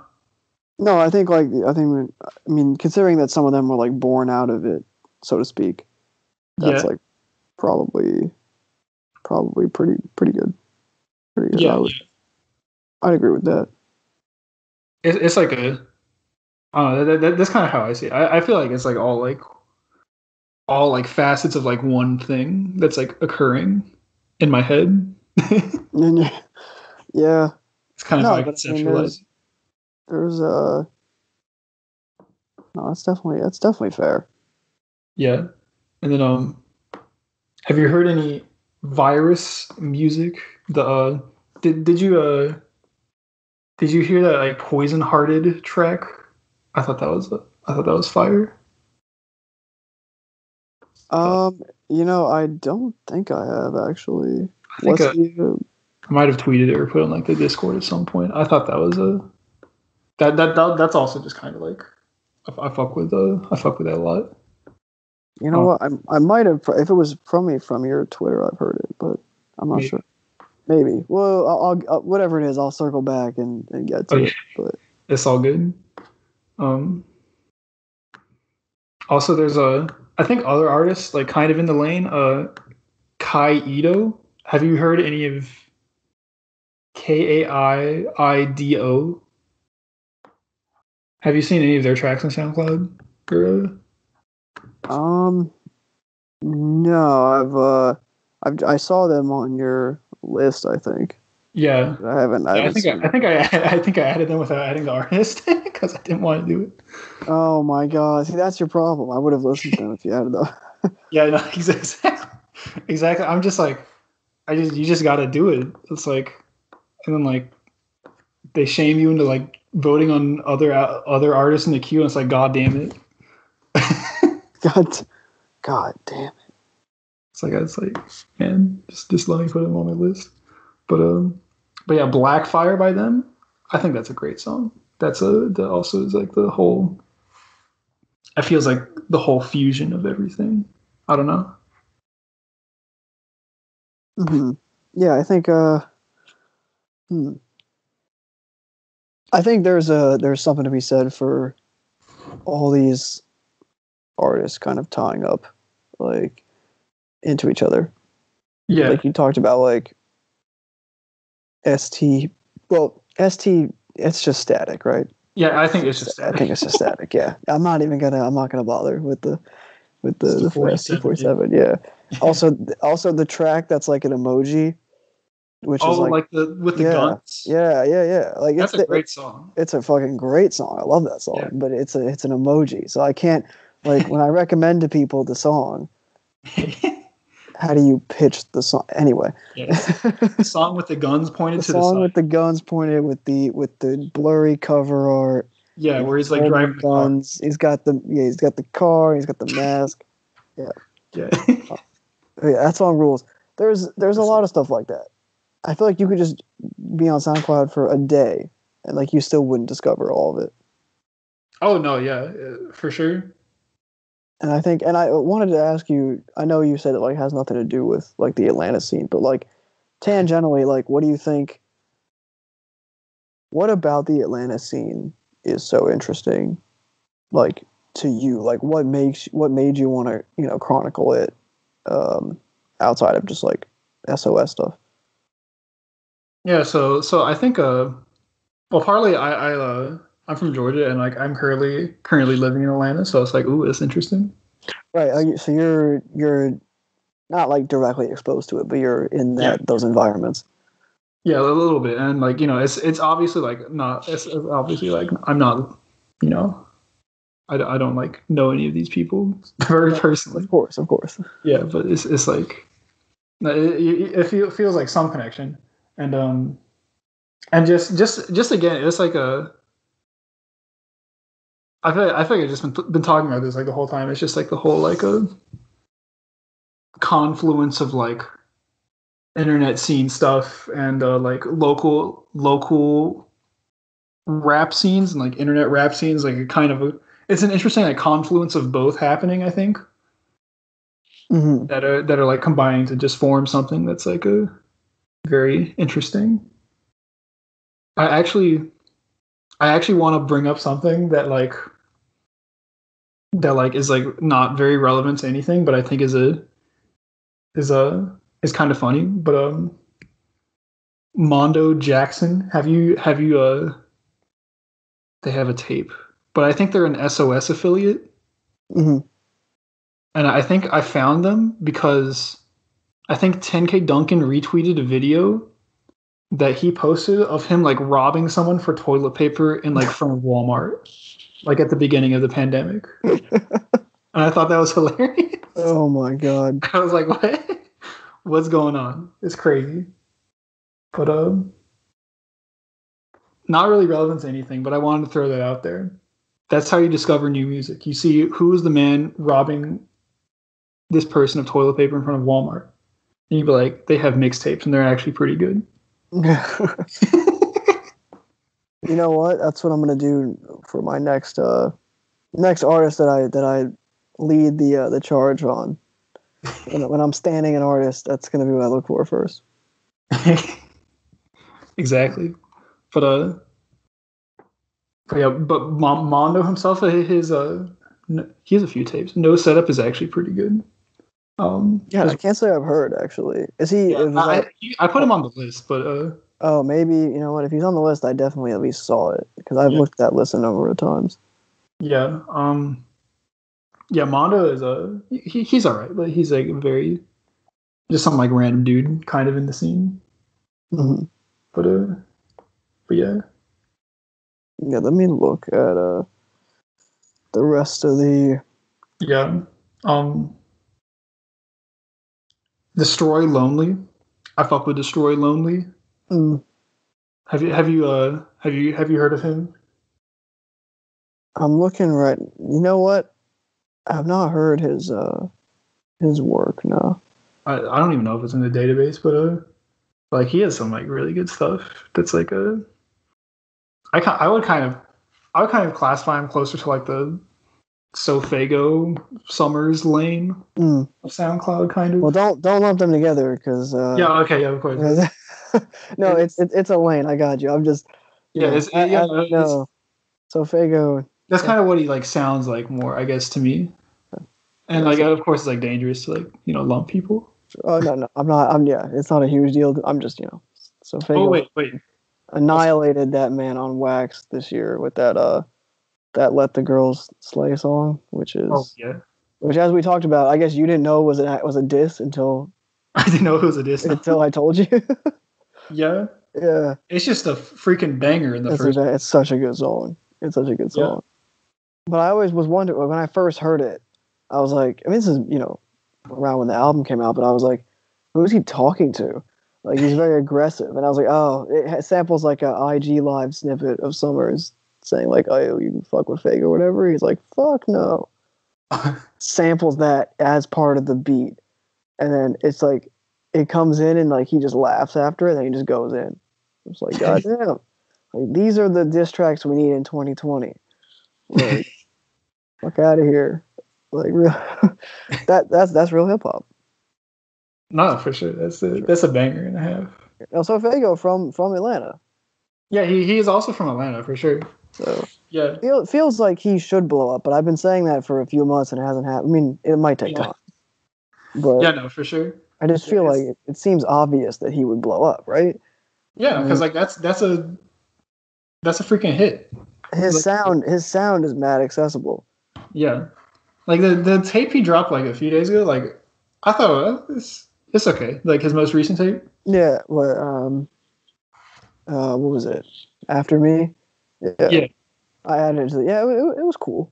It wasn't like his best work. That album he had earlier this year, Angelic 7. Yeah, that's probably that's his best shit. Like that shit's that's probably the one to check out because that has a Let the Girls Slay on it. It has Let the Girls Slay on it. It has Hearse on it. It has On What I'm On it. That's a good song. Yeah. He's just like electric. Yeah, like he's got a lot of charisma. Oh, for sure. Definitely feels like he should blow up. So. Oh yeah. One other artist I wanted to touch on. Skuffle. I saw you rate Skuffle. Oh, Skuffle, yeah. Yeah. Yeah. Definitely good to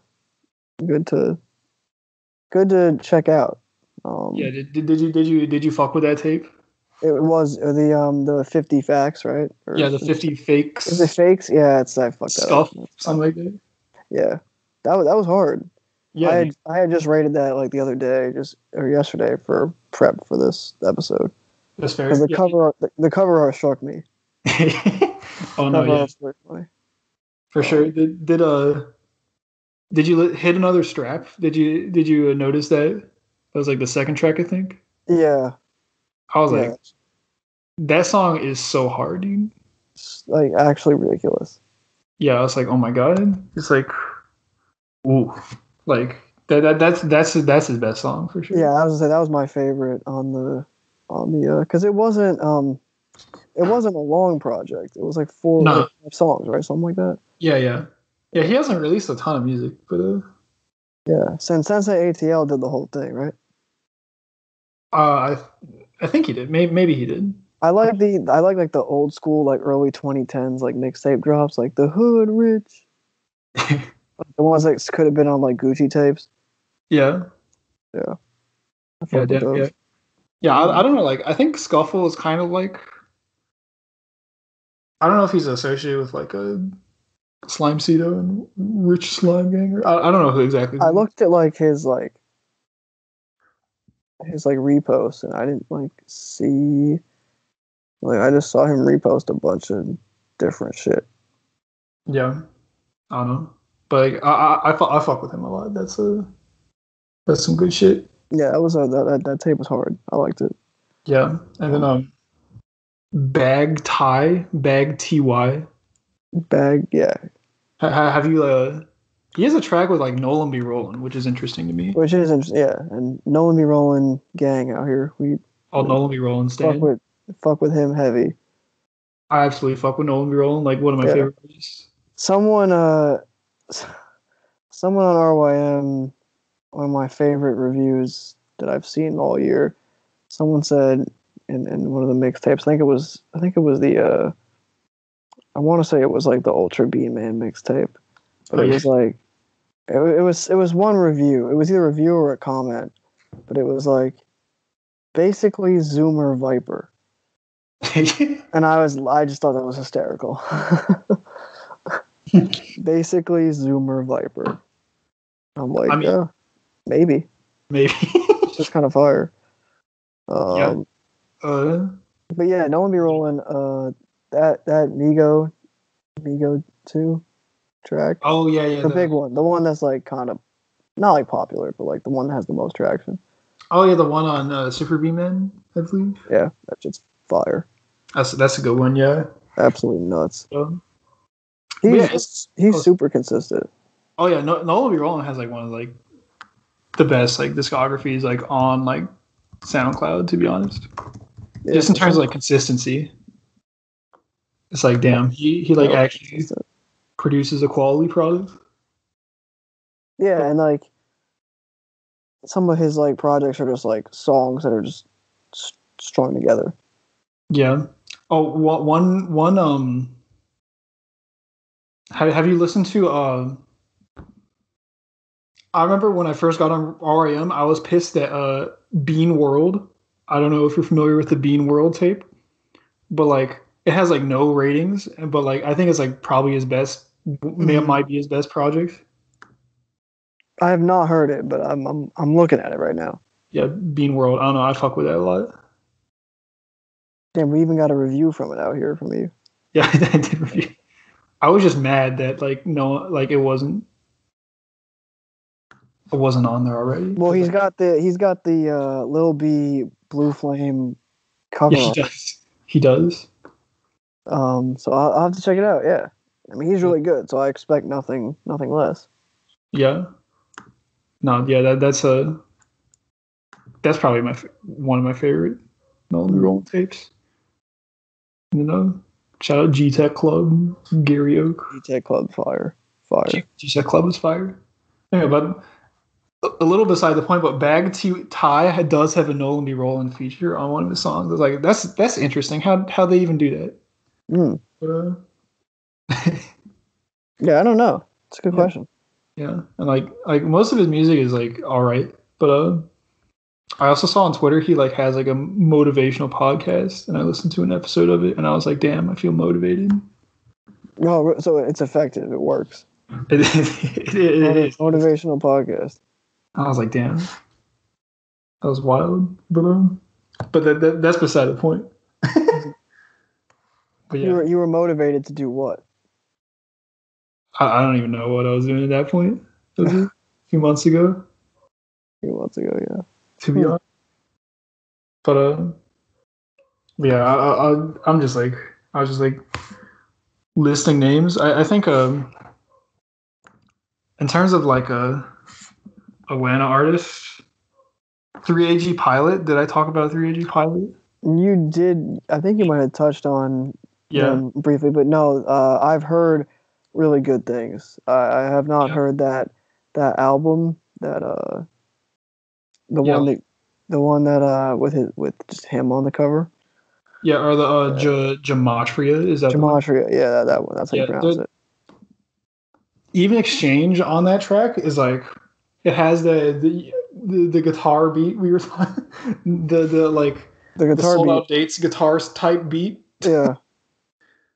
And like I don't know, I think that's like a great song, and like I've seen it get like zero attention anywhere. Damn.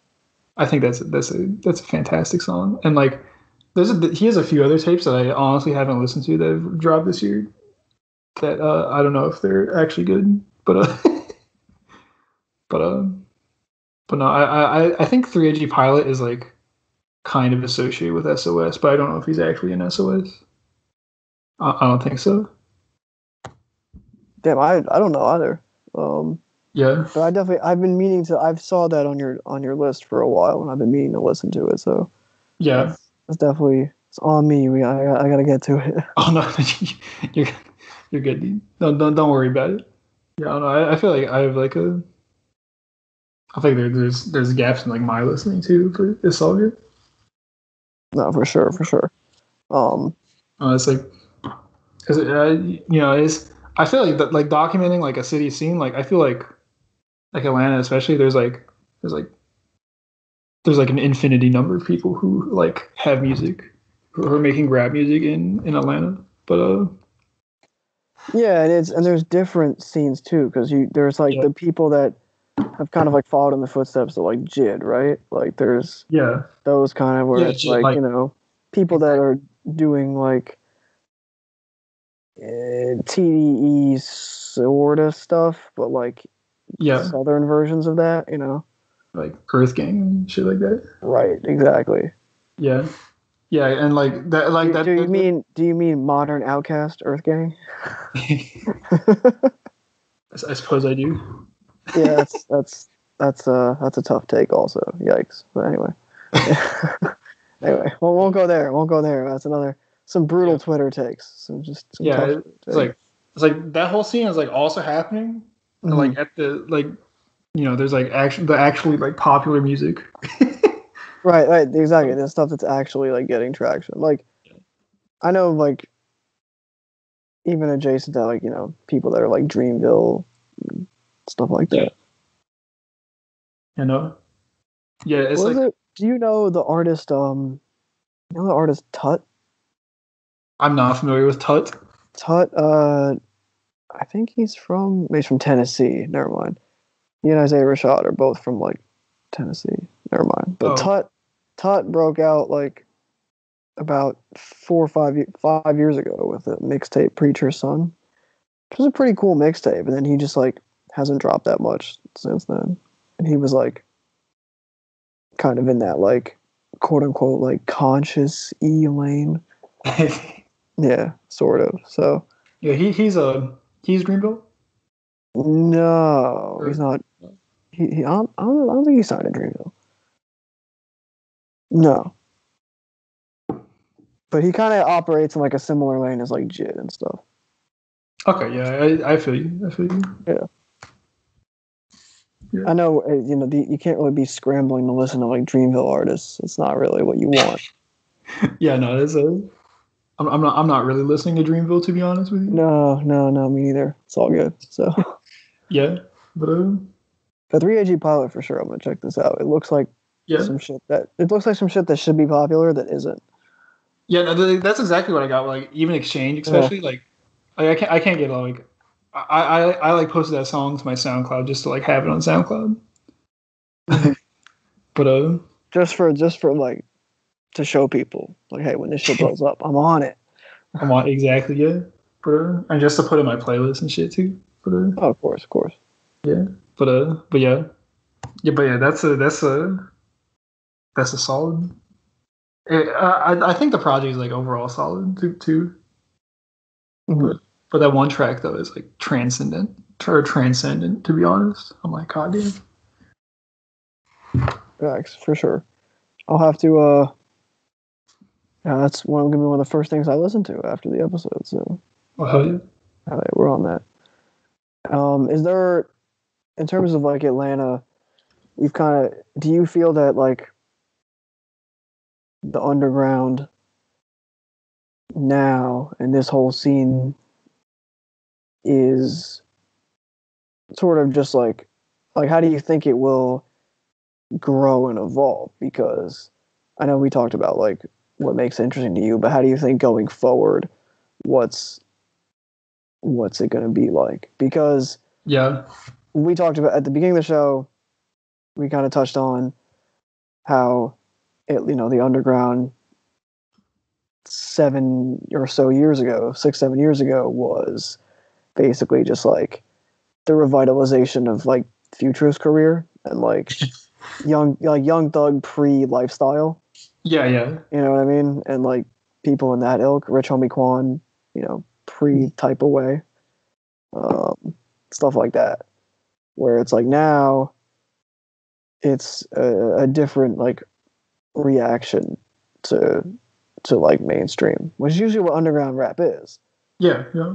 So what do you think is going to be like the next stage in it? Because this stuff is going back to the regional discussion, also separated from things going on in hip hop. Like we talked about how Michigan, like Detroit and Flint, those scenes are kind of insulated from everything else going on in rap. Like they don't sound like anything else. This Atlanta stuff only sounds like, some of the stuff just sounds like other Atlanta stuff, but some of it, like SOS Wave, I mean, has a very unique sound aesthetic.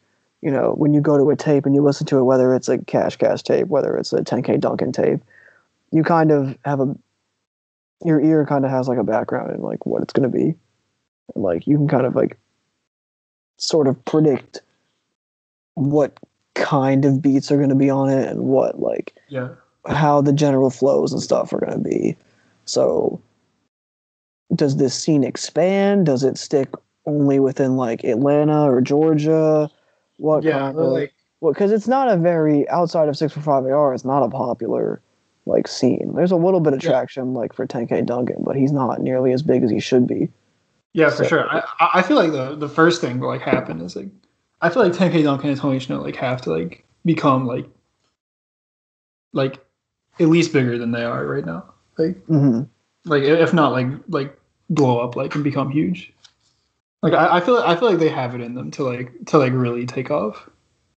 And I think it's like the biggest thing that will probably happen is that they'll like at least become like a lot bigger.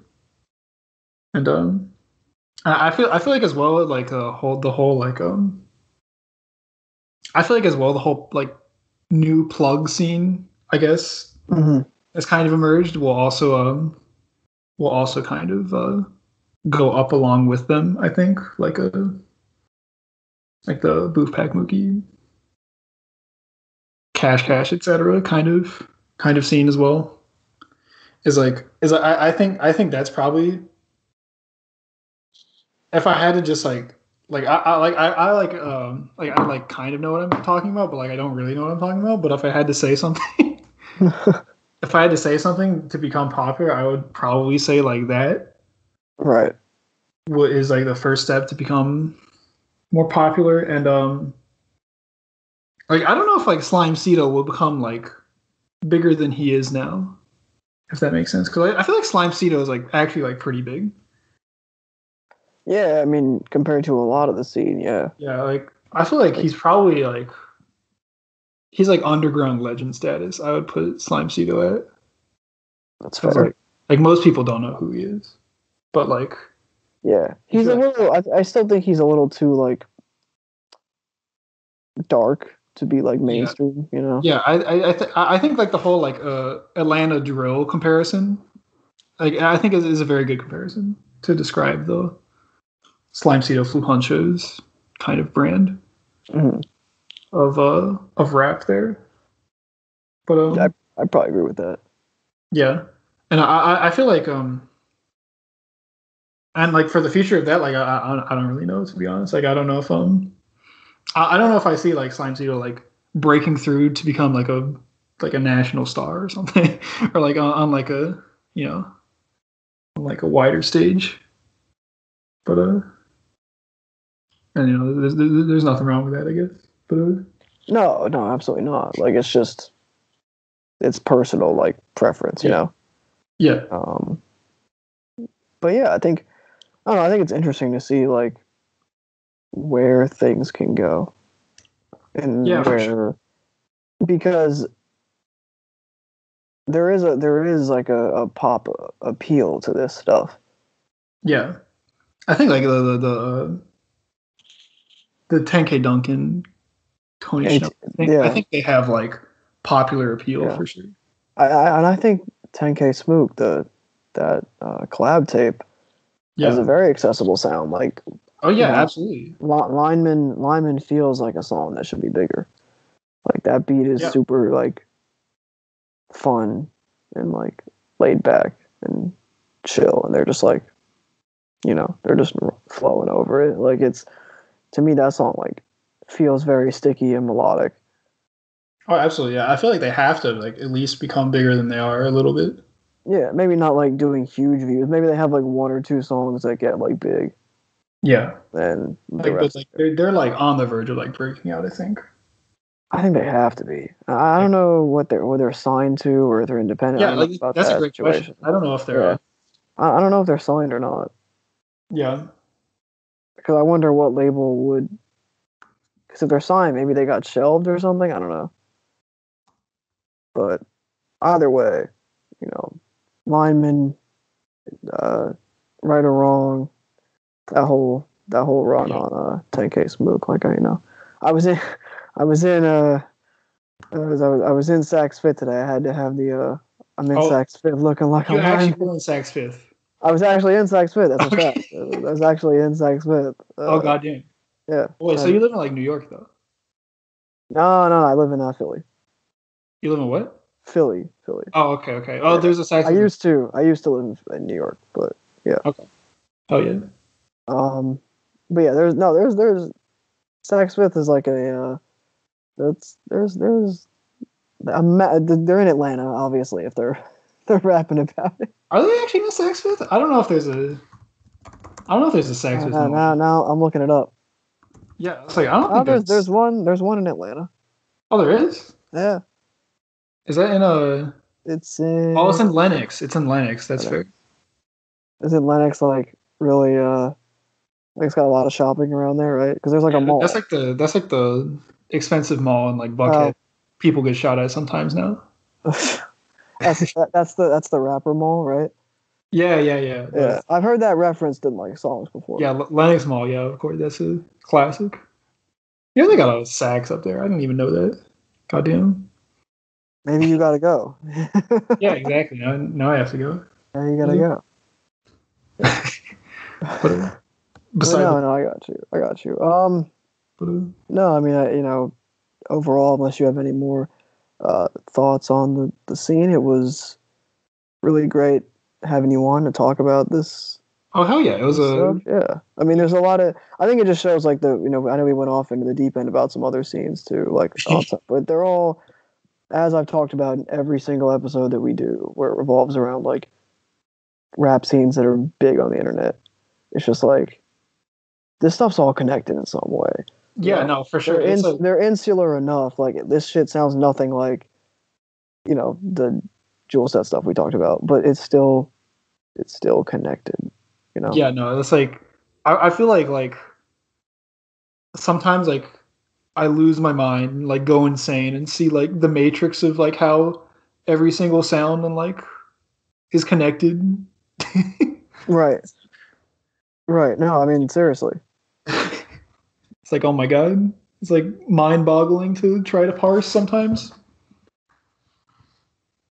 I mean, it's really just the massive cacophony of influences and like it's like where does it stop? Like, I don't know, man. It's just like this whole internet shit is so crazy. It really is. It's like goddamn. It's just like so much culture happening. For sure. I don't know. It's very interesting, but yeah, for sure. Thank you for having me on, though. I appreciate it.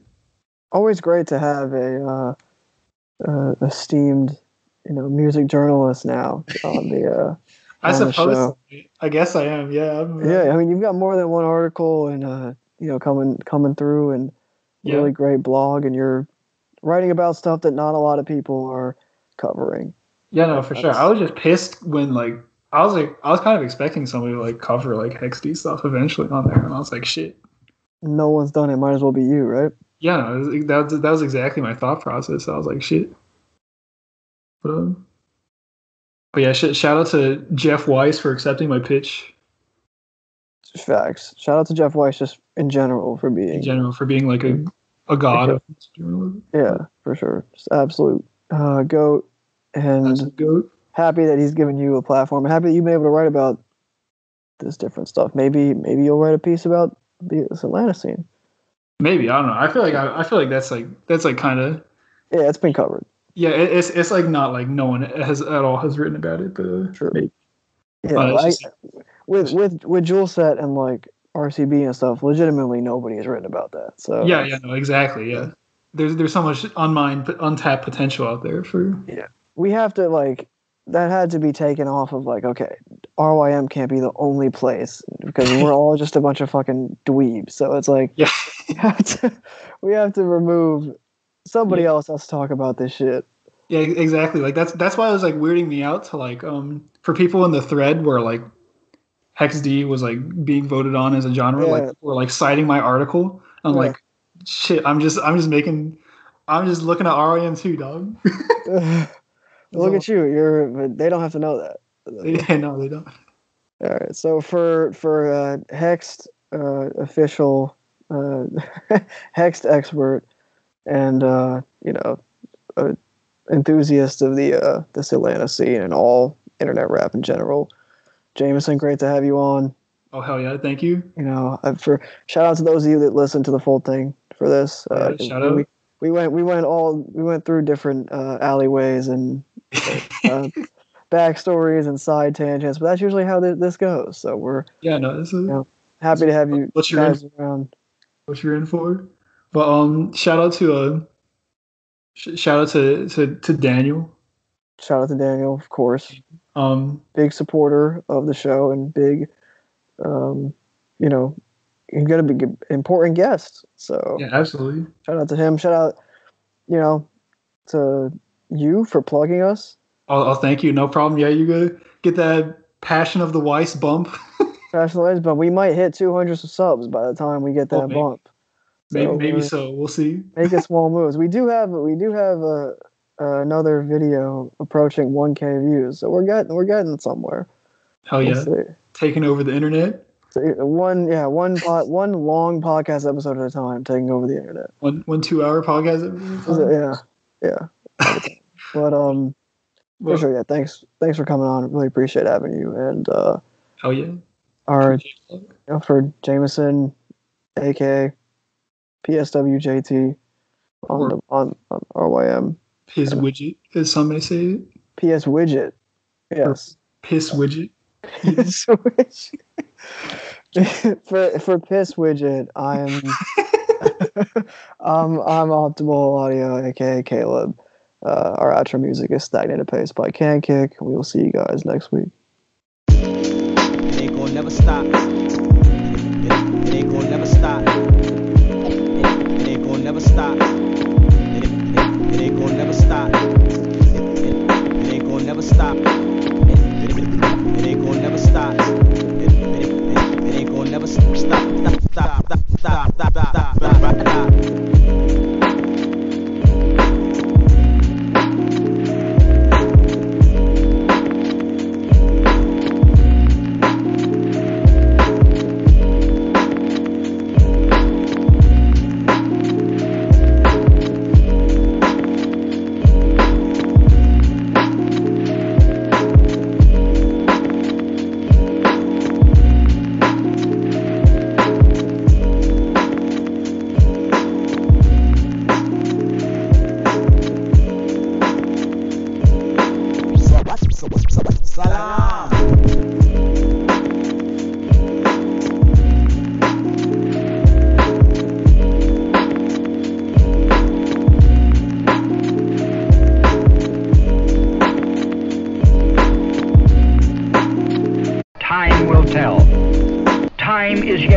Of all time will dawn upon us.